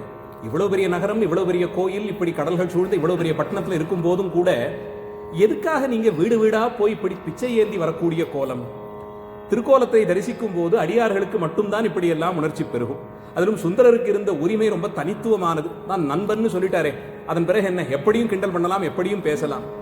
காலையில வேலை மெனக்கெட்டு பொழுது புலந்ததும் இந்த சடையை வாரி முடித்து கொண்டு அதுல எல்லாரும் ஒரு கயிறை வச்சு குடுமி போட்டா, நீங்க மட்டும் ஒரு பாம்பை வச்சு அதுலேயும் ஒரு பெரிய சடையை முடித்து குடுமி போட்டுக்கொண்டு புலித்தோலை எடுத்து உடையாக உடுத்திக்கொண்டு அறையிலே அதையே கசக்கி கட்டிக்கொண்டு ஊர்தோறும் சென்று கையிலே கபாலம் ஏந்தி வீதி வீதியாய் எழுந்தருளி வீதி விடங்கராய் வந்து இப்படி பிச்சை ஏற்கும் கோலம் என்ன வெண்காட்டீரே. பெருமானுடைய திருவுருவச் சிறப்பிலே ஈடுபடுவது அடியார்களுக்கு வாய்க்க பெற்ற ஒரு தனி உரிமை. ஒவ்வொரு திருக்கோலத்தையும் தரிசிக்கும் போதெல்லாம் என்னென்ன அனுபவங்கள். ஒரு நடராஜ பெருமானுடைய வடிவத்தை சிந்தித்தவுடனேவே இன்பம் பயக்கிறது. போய் அவரை தரிசித்தோம்னா ஒரு க்ஷணப்பொழுதுல மனசுல அத்தனை கவலைகளையும் தீர்த்து கொடுத்துடுறாரே. எதையோ கேட்கணும்னு நினைச்சுக்கிட்டு தான் சிதம்பரத்துக்கு போவோம். பிள்ளைக்கு இது வேணும், மனைவிக்கு இது வேணும், எனக்கு இது வேணும், இன்னாருக்கு இது வேணும், அன்னாருக்கு அது வேணும், எல்லாம் நினைத்து கொண்டு போவோம். ஆனா சபைக்கு முன்னாடி போய் நின்ன உடனே அந்த வேண்டுதல் ஏதான மனசுல இருக்கான்னு கண்ணெல்லாம் உருகி உருகி அந்த பெருமானை பார்ப்பதிலே மறந்து போய் பல நேரம் வெளியே வந்ததுக்கு அப்புறம் இதெல்லாம் கேட்கணும்னு நினைச்சோம், மறந்துட்டோம், சரி அடுத்த வாட்டி பண்ணலாம், இவ்வளவுதான் நம்மால முடியும். அவர் முன்பாக நின்று வாய் திறந்து கேட்க முடியாதபடிக்கு அவர் என்ன கூப்பிட்டு பேசினாரா, குச்சலம் விசாரிச்சாரா, வா உட்காரு, எப்படி இருக்கேன்னு கேட்டாரா? ஒண்ணுமே இல்லையே. அந்த சிரிப்புக்கும் அந்த அபயஹஸ்தத்துக்கும் அந்த தூக்கி ஆடுற திருவடியும் பார்த்த உடனே என்னையே மறந்து கேட்க வந்ததெல்லாம் மறந்து கண்கரைய நிக்க வைக்கிறாரே. இதுதான் திருவுருவத்தின் சிறப்பு. இந்த அனுபவத்தை பெருக்கத்தான் ஒவ்வொரு தலத்திலும் பெருமான் வெவ்வேறு திருவேடம் தாங்கி வெவ்வேறு புராண சிறப்போடு எத்தனை எத்தனை நாமங்கள், எத்தனை திருவுருவச் சிறப்பு, ஒவ்வொன்றும் பொலியத்தான் வீச்சிருக்கிறார். அதையெல்லாம் ஆச்சாரியர்கள் பாடியபடியால் நாமும் அனுபவிக்கிறோம். அடுத்த பாடல்ல எல்லாமுமாக இருக்கக்கூடிய சிறப்பு உமக்கு மட்டும் எப்படி வந்தது? வானத்துள்ளவர்களுக்கும் தேவராக இருக்கிறீர், மண்ணுள்ளவர்களுக்கும் தேவராக இருக்கிறீர், அபச்சாரப்பட்டவர்களுக்கும் நீங்களே அடைக்கலமாகிறீர். சந்திரன் தட்சனிடத்தை அவ்வளவு பயம் கொண்டு ஓடி ஓடி சுவாமி திருவடியில வந்து விழுந்தான். காலில் விழுந்தவனை தூக்கி தலையில வச்சுக்கிட்டு இருக்கிறே, இது என்ன கோலம் இது? யாரான அபயம்னு சொல்லி காலடியில் வந்து விழுந்து என்னை காப்பாத்தி கொடுங்கன்னு சொன்னா நான் இருக்கேன், நீ என் பின்னாடி வந்து ஒளிஞ்சுக்கோன்னு சொல்லலாம். நான் சுவாமி என்ன பண்ணினார்? அப்படி வந்து விழுந்த சந்திரனை தூக்கி தலையிலே முடித்துக் கொண்டார். பாதுகாப்பு கேட்டவன் தானே தலையில வச்சு கொண்டாடுவதா எங்க சுவாமி செய்வார். இந்த கருணைக்காகத்தான் உங்ககிட்ட ஓடி வரும். அந்த சந்திர பிறையை பார்க்கும் போதெல்லாம் வந்து அடியில விழுந்தவனை தலையில தூக்கி வச்சுக்கிட்டார். இவர் தான் நமக்கு சரியானவர், நாம பண்ணின பாவத்துக்கெல்லாம் இங்க வந்து விழுந்துருவோம், இவர் தான் நம்மை பாதுகாத்து கொடுப்பாருங்கிற ஒரு தைரியத்தை இந்த திருவேடம் தானே தந்தது. இப்படி பெருமான் கையிலே ஏந்தி இருக்கக்கூடிய துடிக்கும், அவர் இடது கையிலே ஏந்தி இருக்கக்கூடிய கனலுக்கும், அவர் உடுத்திக் கொண்டிருக்கக்கூடிய புலி ஆடைக்கும், போர்த்தி கொண்டிருக்கக்கூடிய யானை உரிக்கும் ஒவ்வொன்றிற்குமான அனுபவத்தை கொண்டாடி கொண்டாடி பதிகங்கள் பாடி அவருடைய திருவுருவிலே ஈடுபடுகிறார்கள். அந்த திருவுருவிலே ஈடுபடும் போது மனசு பக்குவப்பட்டு போய் காதலித்தால் இவரைத்தான் காதலிக்கணும். இந்த பெருமான் திருநாமத்தை சொல்லி சொல்லி இதிலே மனம் லயித்து காதலிக்கணும். அந்த எண்ணத்தோடு ஞானசம்பந்தர் தாம் வளர்த்த செல்ல கிளி ஒன்றை அழைத்து, என்னுடைய காதலன் ஒருவன் உண்டு, அவனுடைய லட்சணத்தெல்லாம் சொல்றேன், அவனுடைய பெயர் இதுதான், அந்த பெயரை ஒரு வாட்டி சொல்ல. யாரான நம்ம மனசுக்கு ரொம்ப பிடித்தவர்கள் காதல்ங்கிற அளவில் இருந்தா தான். இது மற்ற உறவில் வருமா தெரியல. ஒருவரை காதலிக்கும் போது யாரோ வீதியில போறவங்க அவரோட பேரை சொல்லி கூப்பிட்டா நமக்கு ஒரு சந்தோஷம் வரும். கிளியே எனக்கு அந்த அனுபவத்தை தரியையான்னு சொல்லி சம்பந்தர் பாடக்கூடிய ரொம்ப அற்புதமான பாடல். அந்த பாடலை போது கேட்போம்.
சம்பந்தர் வீட்டிலே ஒரு கிளி வளர்த்தார். கூண்டிலே வைத்து ஒரு சின்ன கிளியை வளர்த்தார். காரணம் என்னன்னா, சிருங்கார ரசத்திலே இலக்கியங்கள் பலதிலும் இதை பார்க்கலாம். ஒரு தலைவி இருப்பார், தலைவன் இருப்பார். தலைவி தலைவன் காதல் ஏற்பட்டிருக்கும். ஆனால் அதை பெரியவரிடத்தை எல்லாம் சொல்ல முடியாது. ஒருவரை ஒருவர் அவ்வளவு சுலபமாக சந்தித்துக் கொள்ள முடியாது. அப்போது தனித்திருக்கிற நேரத்திலே இந்த காதல் தலையெடுக்கும் போது இந்த தலைவனை பற்றிய நினைவெல்லாம் தலைவிக்கு வரும். இதை இலக்கியத்திற்கு இலக்கணம் வகுத்த ஆச்சாரியர்களும் சொல்லியிருக்கிறார்கள், இலக்கண ஆசிரியர்களும் சொல்றாங்க. அப்போது தன்னுடைய மனதிற்கு மிகவும் நெருக்கமானவர்களிடத்தே தன் மனம் படக்கூடிய அந்த வேதனையை சொல்லி அதை ஆற்றிக் கொள்வார்கள். அதிலே ஒரு பாங்குத்தான் தான் வளர்த்த அந்த செல்ல கிளியினிடத்தே, நீ ஒன்றும் பண்ண வேண்டாம், உனக்கு நிறைய நான் தேனும் பாலும் பழமெல்லாம் உரித்து தருகிறேன், எவ்வளவு வேணுமோ சந்தோஷமா சாப்பிடு, எல்லாம் பண்ணிட்டு எனக்காக ஒரே ஒரு காரியம் பண்றியா, திருத்தோணிபுரத்து பெருமானுடைய திருநாமத்தை உருவாட்டி சொல்ல நான் கேட்டுக்கிறேன். அந்த திருநாமத்தை சொல்லி சொல்லி அந்த கிளியை பழக்கி வைத்திருக்கிறார் ஞானசம்பந்தர். சம்பந்தர் தனித்திருந்து அவருக்கு காதல் வயப்பட்டால் யார் நாமத்தை சொல்லி அவர் அழைப்பார்?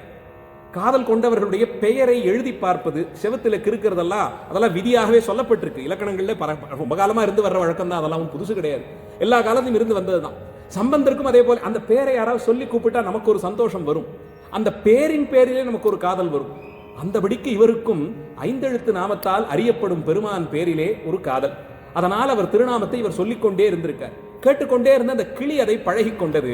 இப்போதை யாராவது சொல்லித்தான் கேட்கணும். நாமே சொல்லுவது ஒரு சிறப்பு, அடியார்கள் யாரானு சொன்னா கேட்பது. தென்னா என்னா முன்னம் தீசேர் மெழுகுப்பார்னு இல்லையா மாணிக்க வாசகர். தென்னாடுடைய சிவனேன்னு ஆரம்பிக்கணும். அதுக்கு தென்னான்னு ஆரம்பிக்கும் போதே இங்க இந்த அடியார் அப்படியே மயங்கி விழுந்துட்டார். தீயிலிட்ட மெழுகு போலே உருகி அப்படியே விழுந்துட்டார்களாம். அந்த வார்த்தையை முழுச கூட முடிக்க வேண்டாம். அந்தபடிக்கு அந்த பெருமானுடைய திருநாமத்தை சொல்ல தொடங்கின உடனே மனசுல ஒரு பரவசம் ஏற்படுதே. அது நமக்கே இவ்வளவு இருக்குன்னா சம்பந்த பெருமானுக்கு எப்படி இருக்கும்? அந்த திருத்தோணிபுரத்து பெருமான் திருநாமத்தை ஒரு முறை சொல்லேன், என்னவெல்லாம் உனக்கு தருகிறேன், முறையாலே உண்ணத் தருவன், தேனோடு பால் கலந்து போதுமான அளவிற்கு உனக்கு எல்லாவற்றையும் நான் தருகிறேன், சிசுருஷையெல்லாம் பண்ணி விடுறேன், அதையெல்லாம் சாப்பிட்டு முடித்து எம்பெருமான் திருநாமத்தை ஒரு முறை சொல்லேன். அத்தனை தூரத்திற்கு அந்த திருநாமத்தால் ஈர்க்கப்பட்டு அந்த திருவுருவத்திலே ஈடுபட்டு தன்னையே தான் மறந்த நிலையிலே பாடுவது போல. அடுத்தது சுந்தரருக்கும் இதே போலே ஒரு அனுபவம். அவருக்கு இந்த நாமங்கள் எல்லாம் ரொம்ப பிடித்தமான முதல் திருநாமம் பித்தன்னு சொல்லி கூப்பிட்டதுதான். வேறு யாருக்கு இந்த உரிமை இருக்கும்? வேதங்கள்லேருந்து ஆரம்பித்து சிவபெருமானை புகழ்ந்த எல்லா நூல்களையும் எடுத்து வைத்து வரியடையே வாசித்து பக்கம் பக்கமாக புரட்டி பார்த்தாலும் சிவபெருமானை அன்பினாலே பைத்தியம்னு சொல்லி கூப்பிட்டது யாருமே கிடையாது. மனம் குழம்பி போனவரோ இவர்னு சுவாமியை பார்த்து சொல்லணும்னா அந்த உரிமை சுந்தரருக்கு மட்டும்தானே இருந்தது. முதல்ல அப்படி கூப்பிட ஆரம்பிச்சுட்டார். பின்னாடி அவரே யாரோ உன்னை பித்தன் எல்லாம் சொல்றாங்களேப்பா, இது தகுமோ என்ற குரலிலே குருகாவூர் வெள்ளடை பெருமானிடத்தே ஈடுபடுகிறார். ஞானசம்பந்தர் உகந்த திருநாமம் தோணிபுரத்து ஈசனுடைய திருநாமம், சுந்தரர் ரொம்ப உகந்த திருநாமம் பித்தன் என்று அழைத்த அந்த திருநாமமே. அதனுடைய சிறப்பை அவர் பாடும் திருப்பாட்டின் மூலமாக கேட்கலாம்.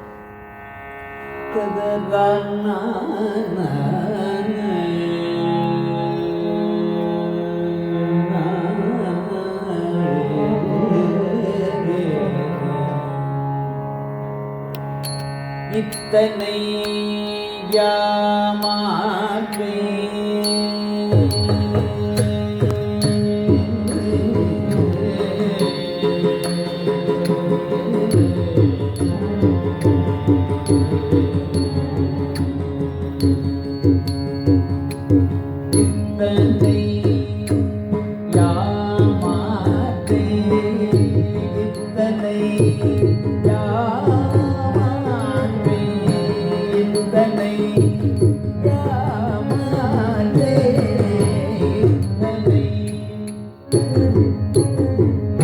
இத்தனை யாமாற்றே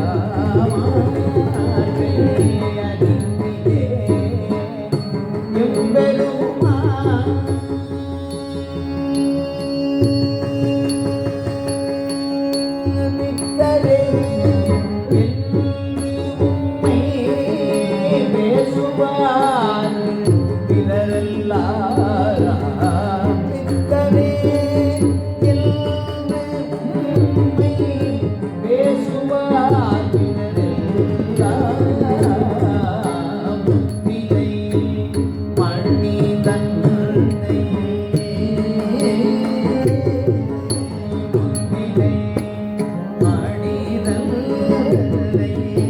மாணிக்கம் உடைத்தெழுந்த வித்தனே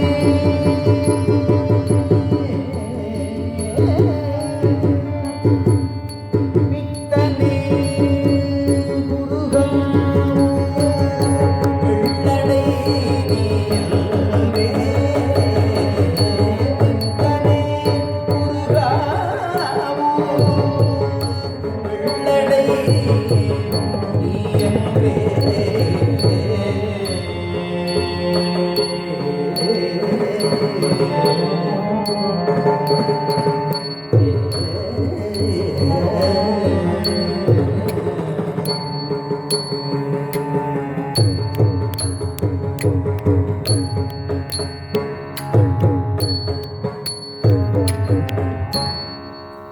இத்தனை அருள் நீ செய்வது எப்படிப்பா? எனக்கு இது ஒன்றும் புரிஞ்சுக்க முடியல. குருகாவூர் வெள்ளடை திருத்தலத்தில் தான் சுந்தரருக்கு பெருமான் பொதிசோறு கொடுத்து அனுகிரகம் பண்ணினார். சுந்தரர் தொண்டைநாடு யாத்திரையாக புறப்பட்டு எழுந்தருளிக் கொண்டிருக்கிறார். வரும் வழியிலே பசித்து இளைத்திருந்த பெருமானுக்கு தண்ணீர் பந்தல் அவித்து ஒரு சோற்று பொதியும் கொடுத்து அவருக்கும் அவரோடு வந்த அடியார்களுக்கெல்லாம் உணவும் நீரும் கொடுத்து உபசரித்தான் பெருமான். யாரோ இவர் இந்த வழியிலே இப்படி ஒரு சத்திரம் போலே அமைத்து பந்தலிட்டு அதிலே உணவும் நீரும் கொடுப்பது யாரோன்னு சுவாமிகள் நினைத்த போதே சிவபெருமான் மறைந்தருளி தாமே எழுந்தருளி இவருக்கு செய்த சிறப்பை நினைவுபடுத்தி பாடுகிறார் இந்த பாடலிலே. இதிலே சொல்லும் போதே இவ்வளவு கருணையா, இத்தனை தூரத்திற்கு கருணையா? யார் இதை செய்வார்கள்? பசித்து வந்தால் கொஞ்ச நேரம் மீறியதான சமைத்து தரேன்னு சொல்லலாம். ஆனா பசிக்குதுன்னு நினைத்த மாத்திரத்திலே அந்த இடத்தில் அந்த வழியிலே ஒரு பந்தலிட்டு நமக்காக காத்திருப்பது போல் காத்திருந்து சோற்று பொதியோடு கூட தண்ணீர் பந்தலும் வைத்துக் கொண்டு வந்த அடியார்களுக்கெல்லாம் நீயே வாரி கொடுத்து உபசரித்து, ஐயா என்ன கருணை இது! உன்னை போய் சிலர் பித்தன் எல்லாம் திட்டுறாங்களே. யாரு திட்டினது? இவரே தான் திட்டினார். ஆனா என்ன சொல்றார்? பித்தனே பித்தனே என்று உன்னை பேசுவார் பிறரெல்லாம். வேற யாரோ சொன்னார் போல சொல்றாரே. ஆமாம், பித்தான்னு திட்டிய போது வேறு யாரோ தானே. அதன் பிறகுத்தானே திருவெண்ணைநல்லூர் அருட்துறை அப்பன் இவருக்கு தன்னையே தான் காட்டி கொடுத்து நீர் நமக்கு வழி வழியாய் அடிமை சுந்தரான்னு சொன்ன பிறகுத்தானே இந்த மாற்றம் ஏற்பட்டது. இதுதான் தீட்சை செய்து வைத்தது. இதுதான் ஆச்சாரிய தரிசனத்தால் ஏற்படக்கூடிய சிறப்பு. அதற்கு முன்பாக நீ வேண்டும் வேண்டும்னு ஓடி ஓடி வந்து தன்மேல விழுந்த சுவாமியை பார்த்து பித்தனோ இவன்னு சொல்லி வெறுத்து ஒதுக்கிய மனத்தை மாற்றி, பெருமானை உன் கருணைக்கு என்ன எல்லை, எப்படி இவ்வளவு கருணையோடு இருக்க முடிகிறதுன்னு கேட்கும்படிக்கே மாற்றினானே. அப்போது உன்னை பித்தன்னு சொன்ன நம்பியாரூரன் யாரு? அவர் யாரோ எப்போதோ, அது வேற. இப்ப அந்த நிலையில் இல்லை. இப்போது அடியேன் முழுவதுமாக உனக்கு ஆட்பட்ட நிலை. ஆச்சாரிய தரிசனம் தீட்சையின் மூலமாக ஏற்படுத்தக்கூடிய மாற்றம் இதுதான். இந்த இடத்திலே அந்த திருவருள் இதை செய்யுங்கிற நம்பிக்கையோடு எழுந்தருளிய சுந்தரருக்கு பசி தீர்த்து கொடுத்தது அந்த திருவருள் தானே. பசிக்கிறது, உணவு வேண்டும்னு சுவாமி கேட்பதற்கு முன்பாகவே செய்ததுதான் திருவருள் செய்யும் பாங்கு. இதைத்தான் தீட்சை பெற்ற அடியார்கள் அறிவார்கள். அதனால தான் இது வேணும் வேணும்னு போய் கேட்டு நிற்காது, பெருமான் தந்ததற்கு நன்றி நன்றின்னு போய் சொல்லுவார்கள். சிவாலய தரிசனத்தை எதையோ கேட்பதற்குன்னு போகாமல் நீ கொடுத்ததற்கெல்லாம் நன்றின்னு சொல்லுவதற்கு செல்வார்களாம் அடியார் பெருமக்கள். அவர்களுக்குத்தான் வலிய வந்து தரிசனம் கொடுத்து எம்பெருமானும் அந்த நன்றியை தான் ஏற்று அங்கீகரித்து அனுகிரகம் செய்கிறார். இந்த பக்குவத்தை கொடுப்பது சிவதீட்சை தான். அதுதான் ஆச்சாரிய அனுகிரகத்தினாலே ஏற்படும். அப்படிப்பட்ட அடியார்களுக்கு நீ உள்ளங்கை நெல்லிக்கணியாய் உன்னையே காட்டிக் கொடுக்கிறாயே. முடிவு முதலும் இல்லாதவன், வேதங்களும் சென்று அடைய முடியாத பெருமான் அடியவருக்கு எளியனாவது எப்போது? பக்குவம் அடைந்த அடியார்களுக்கு, பக்குவான்மாக்களுக்கு தான் எளிவந்த பிரானாக இருக்கக்கூடிய கருணை. திருவதிகை திருத்தலத்தில் சுந்தரமூர்த்தி சுவாமிகளுக்கு அவ்வாறு ஏற்பட்ட ஒரு அனுபவத்தை அவருடைய திருப்பாட்டின் மூலமாகவே கேட்போம்.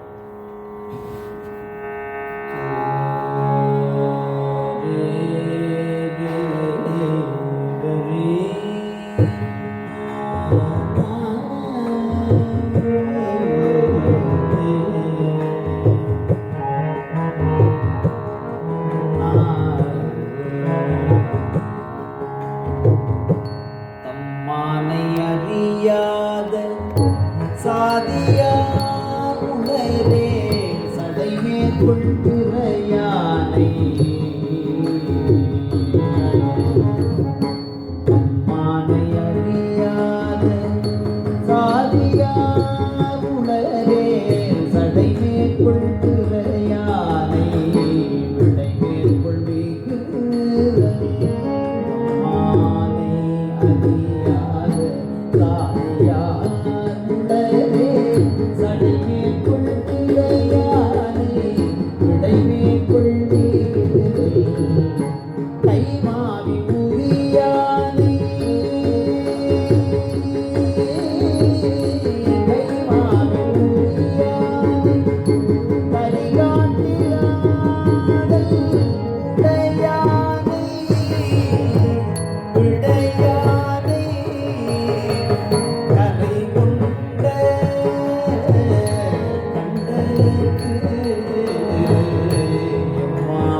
சுந்தரமூர்த்தி சுவாமிகள் தில்லை தரிசனார்த்தமாக எழுந்தருளும் போது திருவதிகை திருத்தலத்திற்கு எழுந்தருளுகிறார். திருவெண்ணைநல்லூரிலே தடுத்தாட்கொள்ளப்பட்ட பிறகு சுவாமிகள் உடனடியாக தில்லை தரிசனத்திற்கு புறப்பட்டு வழியிலே திரு அதிகை வீரட்டானத்தை அடைந்தார். அந்த திருத்தலம் அப்பர் சுவாமிகள் உழவாரப்படை ஏந்திய திருத்தலம். அந்த தலத்தில் தானே திலகவதியாரை கொண்டு அப்பர் சுவாமிகளுக்கு பஞ்சாட்சர உபதேசம் செய்து வைத்து திருநீற்றின் சிறப்பை உணர்த்தி அவரை தம்பால் ஈர்த்து கொண்டான் பெருமான். அதனால் அந்த திருத்தலத்தில் கால்பட நடக்க மாட்டேன்னு சுந்தரருக்கு ஒரு சங்கல்பம். அம்மையார் விஷயத்திலே இதே எண்ணத்தோடு தான் மூவர் முதலிகளும் அணுகினார்கள். அம்மையார் தலையால் நடந்த திருஆலங்காட்டு பதியை காலால் மிதிக்க கூடாதுன்னு ஞானசம்பந்த பிள்ளையார் அப்பரடிகள் எல்லோரும் ஊருக்கு வெளியே இருந்து பழையனூர் என்ற தலத்திலிருந்து தான் திருவாலங்காட்டு தரிசனத்தை செய்து கொண்டு அங்கிருந்து தான் பாடினார்கள். சம்பந்தர் பிறந்தருடைய சீர்காழி தலத்தை நம் காலால் மிதிப்பதோன்னு சுந்தரமூர்த்தி சுவாமிகள் எல்லையிலேயே நின்று ஊரை வலமாக வந்து தரிசித்தார். தோணியப்பர் அவருக்கு ஆகாசத்திலே காட்சி கொடுத்தார். அடுத்து திருவதிகைக்கு வந்த போதும் இதே எண்ணம் தான். அப்பர் சுவாமிகள் உய்வு பெற்ற தலமாற்றே, இங்கே போய் நாம் கால்படுவதோன்னு வெளியிலேயே சித்தவடமடம் என்ற தலத்திலேயே எழுந்தருளி இருந்தார் சுந்தரமூர்த்தி சுவாமிகள்.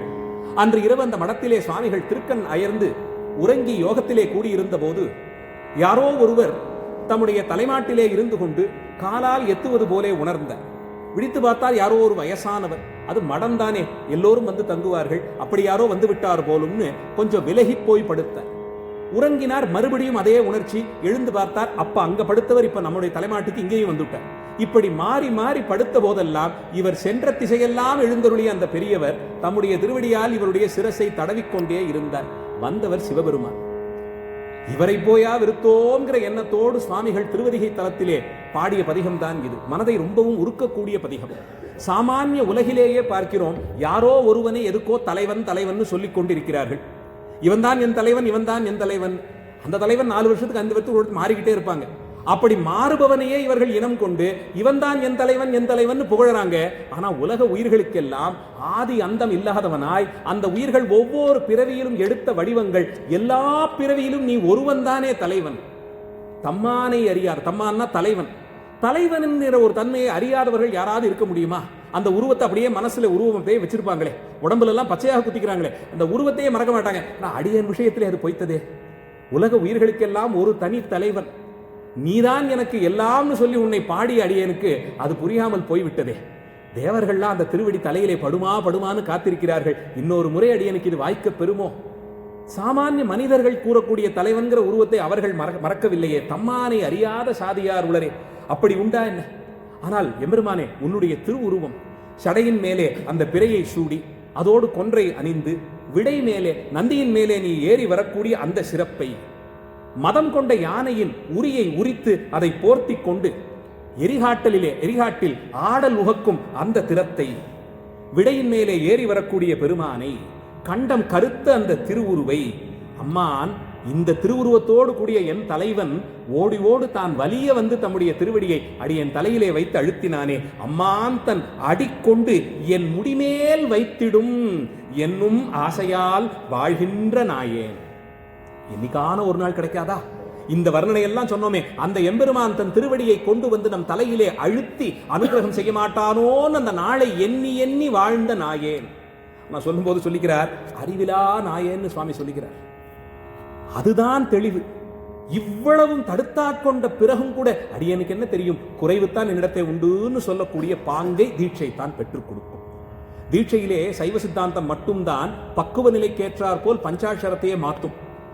ஒவ்வொரு தீட்சையிலும் பஞ்சாட்சரம் மாற்றி மாற்றி வழங்கப்படும். மற்றைய சமயங்கள்லாம் அப்படி இல்லை. ஒரு முறை போய் வைணவ ஆச்சார எடுத்த தீட்சைன்னா ஒரு வாட்டி அந்த சங்கு சக்கர முத்திரையை தோல்ல பொறித்து கொடுத்து ஒரு மந்திரத்தை உபதேசம் பண்ணுவாங்க. கடைசி வரைக்கும் அந்த மந்திரம் தான். பக்குவம் என்பது அது அப்படி பயிற்சியினாலே பெருமான் திருவருள் கூட்டுவிக்க அந்த மந்திரத்தின் சிறப்பாலே வாய்க்க பெறுவது. அதனால்தான் சைவ சித்தாந்தத்திலே பக்குவத்தின் படியிலே தீட்சையையும் மாற்றி வைத்தார்கள். முதல்ல போனோம்னா ஒரு பஞ்சாட்சரத்தை உபதேசம் பண்ணுவாங்க. அடுத்த ஒரு தீட்சை விசேஷ தீட்சைன்னு பேரு, அதுல தான் சிவ பூஜை எடுத்து கொடுப்பாங்க. பூஜையை கொடுக்கும் போது அந்த பஞ்சாட்சரத்தை கொஞ்சம் மாத்தி கொடுப்பாங்க. அந்த சிவபூஜையை தொடர்ந்து செய்து கொண்டே வருபவர்கள் பல ஆண்டுகள் ஆகலாம். அந்த பக்குவ நிலையை அடையும் போது ஆச்சாரியர் பார்த்து அழைத்து 3வது தீட்சை ஆகிற திருவடி தீட்சை என்று ஒன்றை செய்து வைப்பார்கள். நிர்வாண தீட்சைன்னு அதற்கு பேர். எப்படி திருப்பெருந்துறையிலே மாணிக்க வாசகரை அழைத்து அவர் சிரசிலே தம் திருவடியை வைத்து அழுத்தினாரோ அதுபோலே செய்யப்படும் உயர்ந்த பட்ச தீட்சை சைவ சித்தாந்தத்தில் அதுதான். ஆச்சாரியராக வீற்றிருக்கக்கூடிய பேசும் சிவமான அந்த எம்பெருமான் தெற்கு நோக்கி தாம் எழுந்தருளி அடியவராக சென்ற அந்த சீடனை கீழே அமர்த்தி தம் 2 திருவடிகளையும் தலையிலே வைத்து அழுத்தி பஞ்சாட்சரத்தையே மாற்றி புதிதாக ஒரு மந்திரத்தை கொடுப்பார். அந்த பஞ்சாட்சரத்திலே மலத்தன்மையே இருக்காது. உயிர் வர்க்கத்தை பற்றிய சிறப்பு சொல்லாமல் சிவத்தையும் திருவருளை மட்டுமே கொண்டாடி ஒரு பஞ்சாட்சரம், அப்படி ஒரு பஞ்சாட்சரத்தை உபதேசித்து வைப்பார். அந்த தீட்சையை பற்றித்தான் பேசுறார். குருநாதராக தாம் எழுந்தருளி வலிய வலிய வந்து திருவடியை தலையில் வைத்து அழுத்தி செய்த அந்த சிறப்பை அறியாமல் இழந்தேனோ, இன்னொரு முறை இது கிடைக்குமோ என்று பாடுகிறார். முன்னொரு காலத்திலே உன்னுடைய சிறப்பை எல்லாம் அறியாமல் இருந்ததும் ஒரு காலம் உண்டே. 16 வயது வரையில் திருக்கல்யாணத்தின் வரையிலும் சுவாமிகள் உள்ளபடியே ராஜா வீட்டு கண்ணுக்குட்டியா தான் வளர்ந்த நரசிங்க முனையரையர்ங்கிற அரசன் கூட்டிக் கொண்டு போய் வளர்த்தான் சுவாமிகளை. அப்போது இருந்தது ஒரு காலம். ஆனால் மறவாதொழிந்து என் கொல் உங்ககிட்ட நான் பிரார்த்தனை ஒன்று பண்ணினேன். கைலாயத்திலிருந்து புறப்படும் போது சம்சாரத்தில் விழ இருக்கும் போது கை கொடுத்து காத்து கொடுக்கணும். இதைத்தான் சுந்தரர் பிரார்த்தனையாக வச்சார் சிவபெருமானிடத்தே. நீ கீழே போய் பிறந்து எழுந்து வான்னு சுவாமி சொன்ன போது நீ சொன்னபடியே செய்கிறேன், ஆனால் சம்சாரத்தில் விழ இருக்கும் போது தடுக்கணும்னு அது வரைக்கும் காத்துக்கிட்டு இருந்த. கல்யாணம் பேசி முடிச்சாச்சு, தடுக்கல. மனப்பந்தலுக்கு வந்தாச்சு, தடுக்கல. குளித்து முடித்து அலங்காரம் எல்லாம் பண்ணிக்கிட்டாரு, விரதம் எல்லாம் இருந்தார், தடுக்கல. திருக்கல்யாணத்து போது சரியா வந்து தடுத்தாட்கொண்டு தூக்கி விட்டார் பெருமான். இது முதல் தீட்சை. அடுத்த படிப்படியாக கொண்டு போய் இங்கே திருவடியை தரும் வரையிலும் மறந்திருந்த காலங்கள் எல்லாம் முடிந்து உன் பெருமையை அறிந்து கொண்டு பெருமானே, பொன்னே, நல்மணியே, வெண்முத்தே, செய்பவள குன்றமே, ஈசன் என்று உன்னையே புகழ்வே. அத்தனையுமாக உன்னையே பற்றினேனே பெருமானே. திருவதிகை வீரட்டானத்தில் இருக்கும் பெருமானே, அந்த பொன்னார் திருவடி மீண்டும் ஒரு முறை அடியேன் தலையில் வைத்து பொருந்தி புணரும்படியாய் அனுகிரகம் செய்ய வேண்டும் என்று கேட்டுக்கொண்டு தீட்சையின் உயர்ந்தபட்ச நிலையாகிற நிர்வாண தீட்சையினுடைய சிறப்பை சுந்தரர் திருவதிகையிலே உணர்ந்தபடிக்கே சொன்ன அந்த பதிகத்தை கேட்டோம். மேலே சம்பந்த பெருமானுடைய அடுத்த ஒரு அனுபவத்தை கேட்போம்.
சிவஞானம் தலையெடுத்தவர்களுக்கு திருவருள் தன்மை விளங்கப்பெறும். இந்த பாடல்லே ரொம்ப குறிப்பாகவே சுவாமி பெண்புணர் கூருடையான் என்பதை வலியுறுத்தி சொல்லுகிறார். சிவபெருமானோடு இரண்டர கலந்த தன்மை அன்னையாக இருக்கக்கூடிய உமாதேவியார். பெருமான் தன்னிடத்தே இருந்து பிரித்து பாராது தன்னுள் ஒரு பாதியாக வைத்திருப்பதினாலே தான் அம்பிகையை திருவருள் விளக்கம் என்றே கொண்டாடுகிறோம். சைவ சித்தாந்தத்திலே திருநீற்றுக்கு சொல்லக்கூடிய சிறப்பு அம்பிகைத்தான் திருநீர். தனியே இல்லை. அம்பிகைக்கு பல்வேறு நாமங்களிலே விபூதி என்ற ஒரு திருநாமமே உண்டு. செல்வமாக திருநீற்றை கருதினால் அது அம்பிகைத்தான். ஏன்னா சிவபெருமானுடைய அருள் வடிவம் தானே அம்பிகை. சிவபெருமானால் பெற்ற அனுகிரகத்திற்கு அருளுக்கு ஒரு வடிவம் கொடுத்தால் அம்பிகை போல இருக்கும். அதனால் தான் நம் ஆச்சாரியர்கள் இந்த ஒரு தலப்பதிகத்திலேயும் அம்பிகையை பற்றிய குறிப்பில்லாது பாடியதே கிடையாது. எப்போதும் அதை முன்னிட்டு தான், அதுவும் இந்த திருத்தலத்திலே சரிபாதி கூருடையவனாகவே எம்பெருமான் காட்சி தருகிறார். அதனால தான் இந்த தலத்தை சிந்தித்து இதன் திசையுற்று நோக்கிய போதே அரகண்டநல்லூரிலேயே ஞானசம்பந்த பிள்ளையாருக்கு பெருமான் தரிசனம் செய்து வைத்த போதே உண்ணாமுலை உமையாளோடு உடனாகிய ஒருவன் என்றே பதிகம் எடுத்து பாடும்படியாக காட்டி கொடுத்தார். இந்த திசையை தோக்கி பார்த்த சுவாமிகளுக்கே சுவாமி அர்த்தநாரீஸ்வரராக காட்சி கொடுத்திருக்கார் ஞானசம்பந்தருக்கு. தலத்திற்கு வருவதற்கு முன்பாகவே இது அர்த்தநாரீஸ்வர கஷேத்திரம் என்பதை சம்பந்த பிள்ளையார் தம்முடைய திருக்கடைக்காப்பிலே மிகச்சிறப்பாக பதிவு செய்து கொடுத்திருக்கிறார். அப்படி அந்த திருவருள் விளக்கம் வாய்க்கப்பெறும். திருவருளுக்கு இலக்காகணும்னா அதுக்கு என்ன? முதல்ல வினை பாசம் கழலப்படணும். அதனால தான் சுவாமி கையிலே மழு ஏந்தி இருப்பார். எந்த திருமேனியிலும் நேரடியாக அனுகிரக மூர்த்தம் அஸ்திரங்களை ஏந்துவதில்லை. சம்ஹார மூர்த்தத்து கையில தான் உண்டு. சுவாமி வைத்திருக்கக்கூடிய அத்தனையும் அனுகிரகார்த்தமாகவே இருக்கக்கூடியது. ஆனா கையில வச்சிருக்கிற மழு மட்டும் ஏதோ ஆயுதம் போல இருக்கே, அது கூர்மையா இருக்கே, அதால தண்டிப்பாரோன்னா அந்த மழுவின் கூர்மையால் யாராலும் பிரிக்க முடியாத வினை கட்டுக்களை அறுப்பான். அது நெருக்கி நெருக்கி நம்மை கட்டி வைத்திருக்கிறதே, அந்த வினைவசத்தால் வாய்த்த பாசக்கயிறு அதை அறுப்பான். அந்த பாசத்தை துணிப்பதற்குத்தான் கையிலே மழுவேந்தி இருக்கிறார். அப்போ பாசம் நீங்க பெற்றால் திருவருள் வாய்க்கப்பெறும். இது ரெண்டும் நடக்கணும்னா முதல்ல என்ன நடந்திருக்கணும்? பெருமான் பரம்பொருள் என்பதை உணர வேண்டும். பரம்பொருளால் மட்டும்தான் பாசத்தை நீக்கி திருவருள் கூட்டு வைக்கக்கூடிய பணியை செய்ய முடியும். பரம்பொருள்ங்கிறதுக்கு என்ன இலக்கணம்? கண் பொலி நெற்றியினான். நெற்றியிலே மூன்றாவது கண் எந்த தெய்வத்திற்கும் கிடையாதே, பெருமான் ஒருவருக்குத்தானே. யார் யாரையோ தெய்வம் நினைத்து குழப்பவே வேண்டாம். யார் ஒருவருக்கு நெற்றியிலே மூன்றாவது கண் உண்டோ அந்த கண்ணாலேயே உலகத்தை தான் அசைத்து வைக்கிறாரோ அவர்தான் பரம்பொருள். அதனால சுவாமி சொல்றார், சிவபெருமான் பரம்பொருள் என்பதை முதலில் உணர்ந்து கொண்டால் கண்பொலி நெற்றியினான் வினைகள் எல்லாம் அறுக்கப்படும். கையில என்ன வச்சிருக்கார்? திகழ் கையிலோர் வெண்மழுவான். இப்போ வினை பாசத்தை அறுத்து விடுவார். வினை நீங்கிட்டா திருவருள் இலக்கமாகும். பெண்புணர் கூருடையான். திருவருள் வந்து சேரும். சைவ சித்தாந்தம் மட்டும்தான் வினை நீங்குதலும் திருவருள் கூடுவதும் ஒரு சேர நடக்கும் பணின்னு சொல்லுது. மற்றைய சமயங்கள்ல எல்லாம் வினையை முழுக்க தொலைச்சாத்தான் இது. எந்த பிறவியிலே எப்போ வினையை தொலைப்பது, எப்ப திருவருளுக்கு இலக்காவது? அதனால சித்தாந்த ஆச்சாரியர்கள் பார்த்தார்கள், அது அப்படியெல்லாம் கணக்கில் கொள்ளுவது இல்லை. வினை தீர தீர திருவருள் கூடும், திருவருள் கூட கூட வினை தீரும். இது ரெண்டும் ஒரு சேர நடக்கக்கூடியது.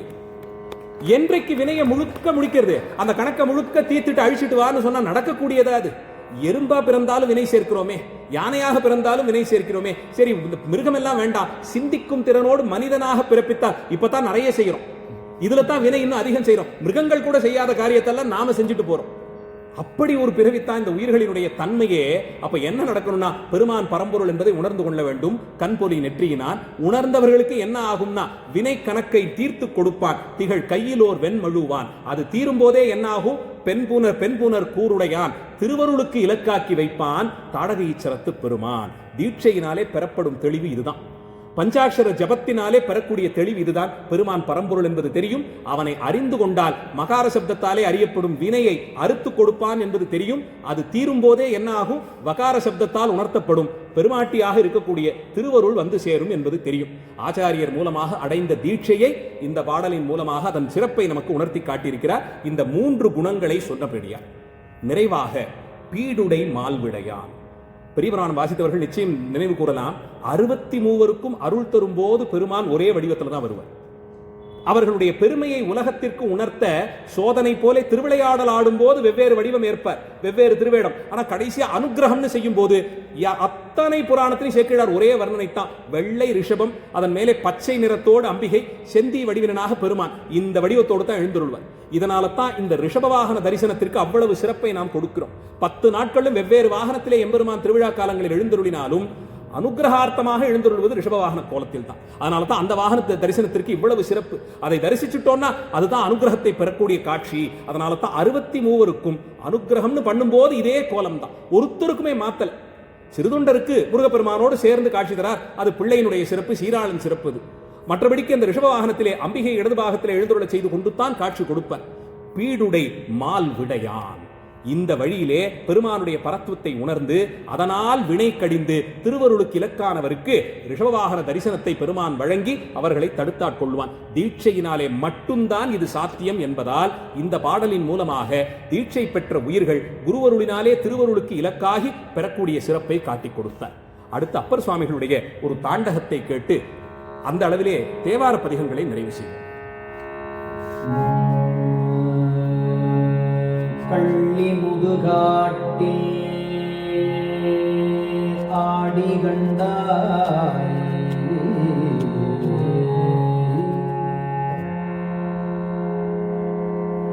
காலனையும் காலால்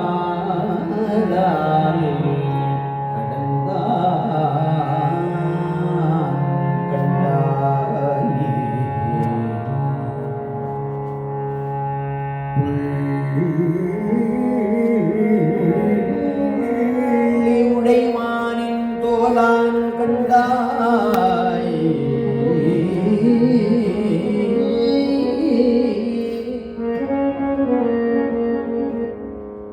புரி உரி சேராடை புனிதன் கண்டாய்,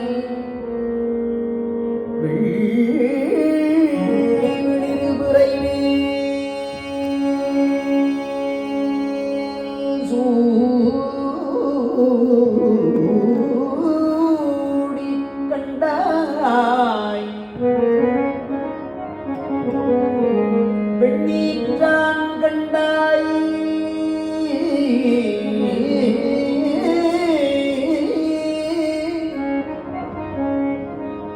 நம் செந்தில் மேய வள்ளி மணாளத்து தாதை கண்டாய்,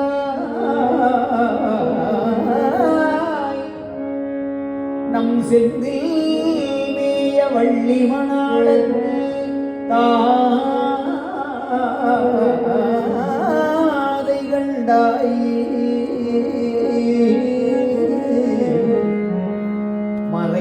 மறைக்காட்டு உரையும் மணாளல்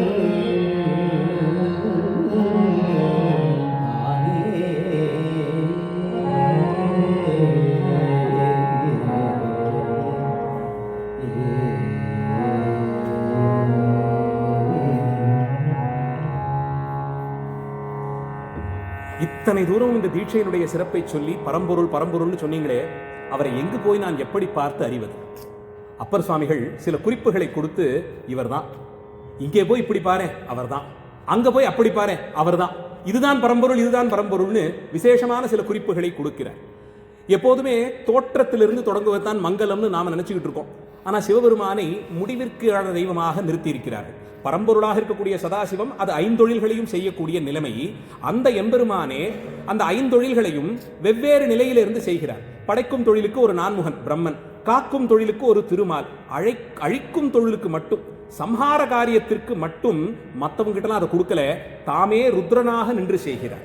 அதை தெளிவாக அடியார்கள் புரிந்து கொள்ள வேண்டும். இந்த மும்மூர்த்திகள்னு சொல்லும் போது பிரம்மா விஷ்ணு சிவன் சொல்லி பழகிட்டோம். படைத்தல் காத்தல் அழித்தலை செய்யும் போது சிவசப்தத்தால் அறியப்படுவது இல்லை, ருத்ரன்னு சொல்லி பழகணும். பிரம்மா விஷ்ணு ருத்ரன்கிறது தான் மும்மூர்த்திகளாக நின்ற நிலைமை. அந்த மூன்றிலே மூன்றாவது நிலையாக ருத்ரன்கிற ஒரு வடிவத்தை ஏற்ற தாமே வந்து நின்றார். காரணம் என்னன்னா, யார் ஒருத்தர் கடைசியா எல்லாத்தையும் முடிச்சு நிறைவு செய்யறாங்களோ அவங்க தான் அடுத்த நாள் முதல்ல தொடங்க முடியும். இப்ப இந்த சத்திரம் இருக்கு, கடைசியா யார் பூட்டிட்டு போறா அவங்க தான் மறுநாள் காத்தால வரணும். ஏன்னா அவங்க கிட்ட தானே சாவி இருக்கு. அப்போ இந்த லோகத்தை சம்ஹாரம் பண்ணணும், எல்லாம் முடிந்து இந்த எல்லா புவனங்களையும் ஒரு சேர அழிக்கணும். அழிச்சதுக்கு அப்புறம் என்ன ஆகும்னா மறுநாள் புதுசா ஒரு தொடக்கம். அதை யாரு செய்வான்னா பரம்பொருளால தான் அதை செய்ய முடியும். பிரம்மா வரணும் அப்படின்னா அதுக்கு முதல்ல சதாசிவமாக பெருமான் வரணுமே. அதனால பார்த்தார், நிறைவாக முடிக்கிற காரியம் இருக்கே அது ரொம்ப பொறுப்பான காரியம். எல்லாத்தையும் அழிச்சிட்டு யார் ஒருவரால இருக்க முடியுமோ அவர் தான் மறுநாள் புதுசா தொடங்க முடியும். அதனால பெருமான் தானே ருத்ரனாக இருந்து இந்த சம்ஹாரத்தை எல்லாம் செய்கிறார். அதனால தான் இந்த முடிவுக்கு முக்கியத்துவம் சிவஞான போதத்தில் முதல் சூத்திரத்திலேயே இதை நிர்ணயம் பண்ணி கொடுக்கிறார் மெய்கண்டாச்சாரியர். இந்த முடிவுக்கு ஏன் நாம முக்கியத்துவம் கொடுக்கிறோம்னா, எது முடிவோ அதுதான் அடுத்த ஆதி, அதுதான் தொடக்கி வைக்க முடியும். அப்ப பெருமான் தான் கடைசியா இருக்கார், தொடக்கமும் அவரால் தான் நடக்குது.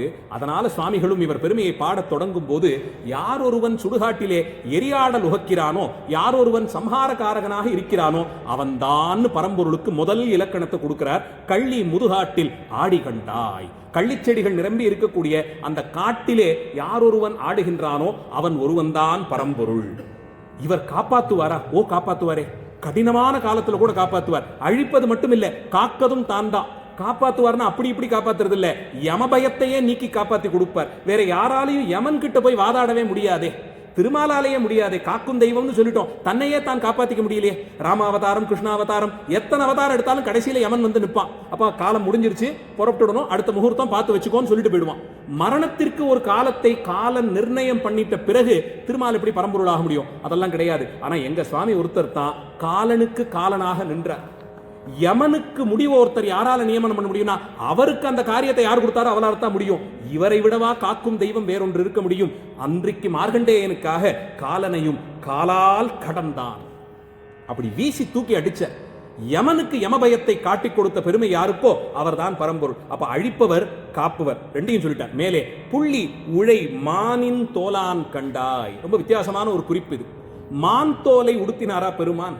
ஒருவேளை புலியத்தான் மானாக பாவிக்கணுமோன்னு கேட்டா அதுக்கு இடம் இல்லை. அடுத்த வரியிலேயே புலித்தோல் உடுத்தி இருப்பதையும் சொல்லிடுறார். அப்ப புள்ளி உழவை மான் அது எங்க இருந்து வந்ததுன்னா மான் தோலை உடுத்துவார் பெருமான். அந்தணர்களுக்கு மான் தோலை எப்போதும் தோளிலே அணிந்து கொண்டிருக்க வேண்டிய ஒரு விதி உண்டு. ஆசனமாக கீழே விரித்து உடனே உட்காரணும்னா மான் தோலால் செய்த ஆசனம் தான்.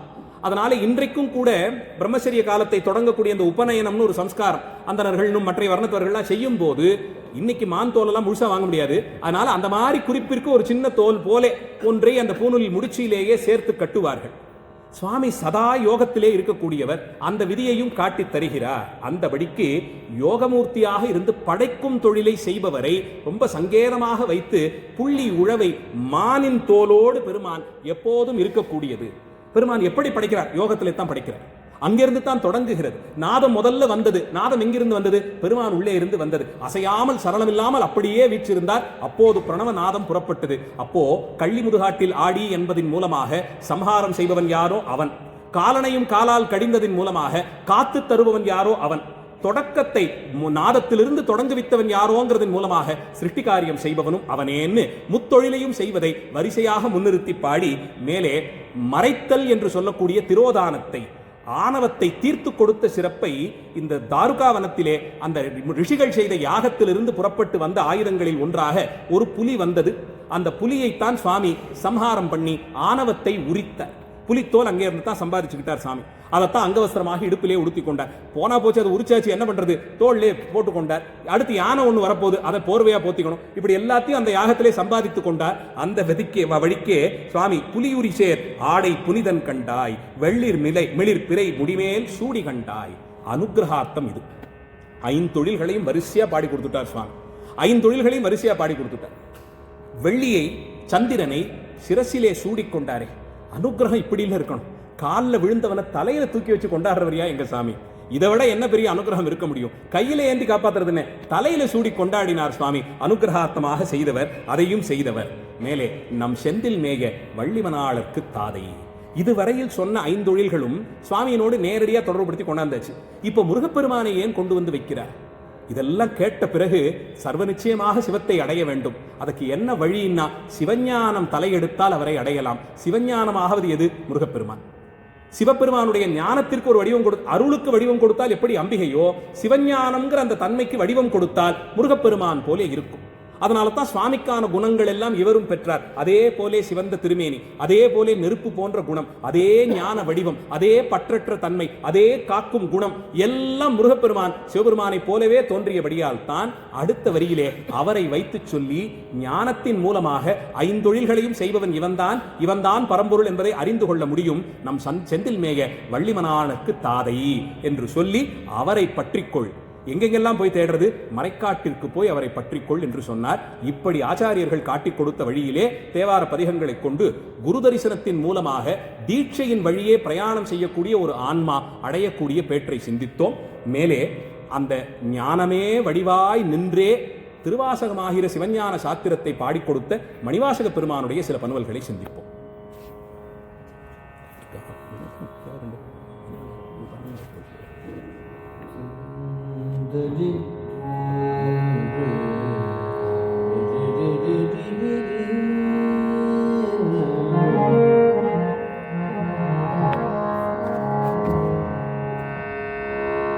கண்கள் இரண்டும் அவன் கடல் கண்டு களிப்பனாகாதே,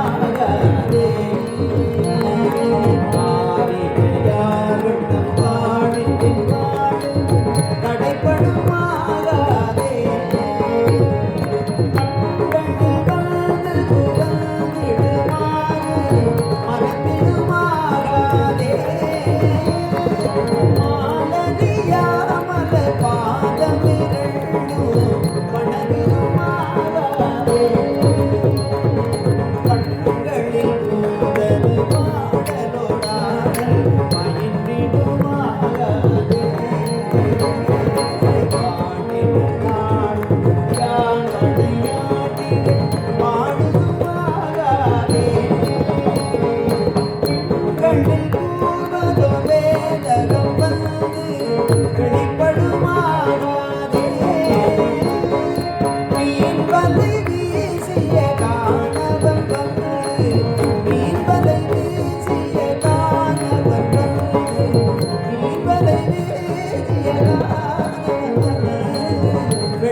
பவளம்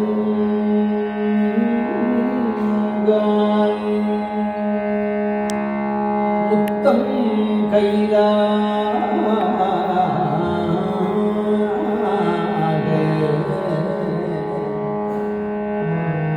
ஏதாரும் பொற்பலகையே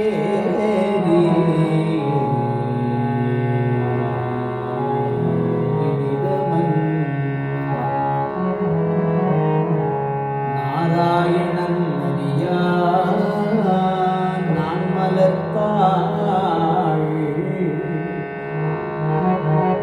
நாயடியேற்கு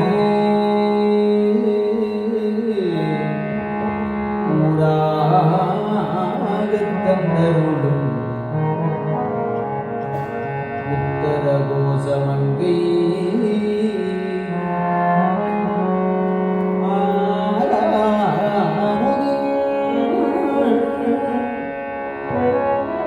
அருத்தாளினே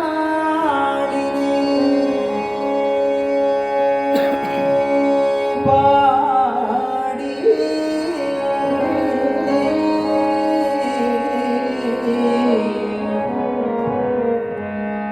போராதே மடவே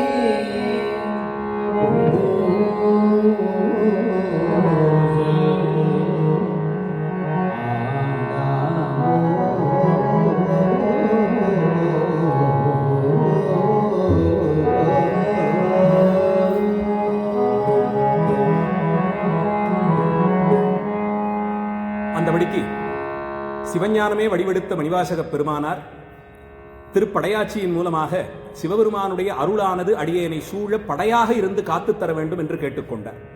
முதல் முன்னம் குருவருளால் தீட்சை என்ற தலைப்பிலே தொடங்கிய போது ஆச்சாரியருடைய சிறப்பை வேதங்கள் சொன்ன வழியே பெருமானுடைய இலக்கணத்தை அறிந்து இதை நாம் எப்படி அறிந்து கொள்வது என்று கேட்டபோது பஞ்சாட்சர ஜபத்தின் மூலமாக அறியலாம் என்று உபதேசம் பெறப்பட்ட ஆன்மா திருக்கோயில் தரிசனத்தால் பெருமனை நெருங்கலாம் என்று அறிந்து கொண்டு தலங்கள் தோறும் சென்று அந்த கோயிலுடைய வளத்தை எல்லாம் பார்த்து முடித்து அங்கே காணக்கூடிய காட்சிகளை எல்லாம் உகந்து அந்த எம்பெருமானிடத்தை ஈடுபட்டு காதல் கொண்டு அவருடைய திருவுருவை தரிசித்து அவர் திருமேனியிலே ஈடுபட்டு அந்த திருநாமத்திலே காதல் கொண்டு வளர்த்த கிளி கூட அந்த திருநாமத்தை சொல்லுமோன்னு ஆதங்கப்பட்டு அதனால் தலையெடுத்த அந்த காதல் உலகியல் விஷயங்களில் இருந்த ஆர்வத்தை எல்லாம் நீக்கி பெருமானுடைய திருவடிக்கு ஆட்படும்படியாய் செய்து தேவர்களும் காணாத அந்த திருவடி அடியேன் சிரசிலே வைந்து பொறுமோன் என்பதை திருவதிகை தலத்திலே சுந்தரமூர்த்தி சுவாமிகளுடைய அந்த உபதேசத்தின் மூலமாக திருவடி தீட்சை ஆகிற நிர்வாண தீட்சையின் சிறப்பையும் கேட்டு பெருமானுடைய பரத்துவத்தை அறிந்து கொண்டு அவன் கூர் மழுவால் வினைகளை களைந்து ஒரு பெண்ணுடைய பாகத்தான் ஆனபடியால் திருவருளலே உலக உயிர்களை ஆட்டுவிப்பான் என்பதை அறிந்து கொண்டு அந்தபடிக்கே சென்று மணிவாசகர் திறத்தின் மூலமாக பெருமான் திருவருள் எல்லா திசையிலும் இருந்து அடியேனை காத்து கொடுத்து உலகியல் விஷயங்களிலே காரிகையார் விஷயத்திலும் பாடல் ஆடல் போன்ற கலக்கங்களிலே அடியேனை செலுத்தி விடாமல் அவனுடைய கண்களை மட்டுமே கண்டு காதல் கொள்ளும்படியாய் ஒரு உயர்ந்த நிலையிலே வைத்திருந்து குருவருள் மூலமாக திருவருள் தீட்சை வாழ்க்கப்பெற்று இந்த உயிர் பெருமானுடைய திருவடியிலே கலக்க வேண்டும் என்ற பாடலை சிந்தித்தோம். முதல் முன்னம் தொடங்கிய போது திருப்பள்ளி எழுச்சியிலிருந்து தொடங்கினோம். அதனால் திருப்பொன்னூசல் பாடி ஒரு பகல் பொழுதிலே சுப்பிரபாத திருப்பள்ளி எழுச்சியிலிருந்து தொடங்கி இரவு வேளையிலே மீண்டும் அர்த்தஜாம காலத்திலே பெருமானோடு திருவருட்சக்தி இணைக்கக்கூடிய அந்த அற்புத சிந்தனையிலே திருப்பொன்னூசல் பாடலோடு சிந்தித்தோம். இதிலே ஒரு அழகு, முதல் பாடலிலே அருள்நிதி தரவரும் ஆனந்த மலையே என்று அண்ணாமலையினுடைய சிறப்பை சிந்தித்ததோடு இந்த பாடலிலே மாலவன் திருமால் நாரணன் அறியா நான்மலர்த்தாள் என்பதால் லிங்கோத்பவ மூர்த்தியாக பெருமான் என்ற சிறப்பையும் சிந்தித்தோம். நடுவிலே அர்த்தநாரீஸ்வர வடிவத்தையும் சிந்திப்பதற்கான பாடல்கள் அமைந்தது. இந்த திருத்தலத்திற்கு வாய்த்த லிங்கோத்பவ வடிவமும் அருணாச்சல மூர்த்தியாக இருக்கக்கூடிய அசையா மலையாயிருக்கும் தன்மையும் பெருமான் அர்த்தநாரீஸ்வரராக இருக்கக்கூடிய இந்த மூன்று கோலத்தையும் சிந்திப்பதற்கான ஒரு வாய்ப்பை இந்த பிரதோஷ காலத்திலே நம்பெருமான் நமக்கு வழங்கினான். இந்த அளவிற்கு இந்த அனுபவத்தை நாம் பெறுவதற்கு ஏதுவாய் அமைந்த ஆச்சாரியர்கள் காட்டிக் கொடுத்த அந்த அருஞான வழியையும் அந்த திருவருளும் குருவருளும் கூட்டுவிக்க இன்றைக்கு இந்த ஸ்தாபனத்தார் மூலமாக ஏற்பாடாகி இந்த புண்ணிய தலத்திலே திருக்கோயிலுக்கு அருகாமையிலிருந்து சிந்திப்பதற்கான வாய்ப்பிற்கும் நன்றி கூறிக்கொண்டு மேலே நிகழ்ச்சியை தலை கட்டுகிறோம்.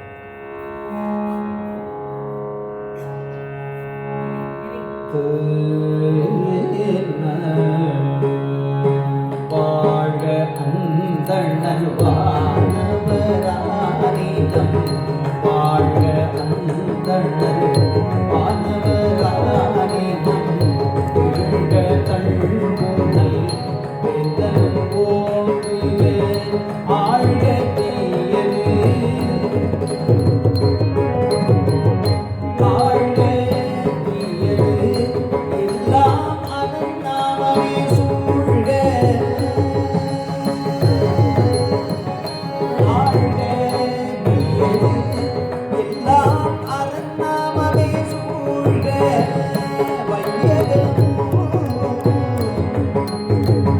உயர் தீகவே.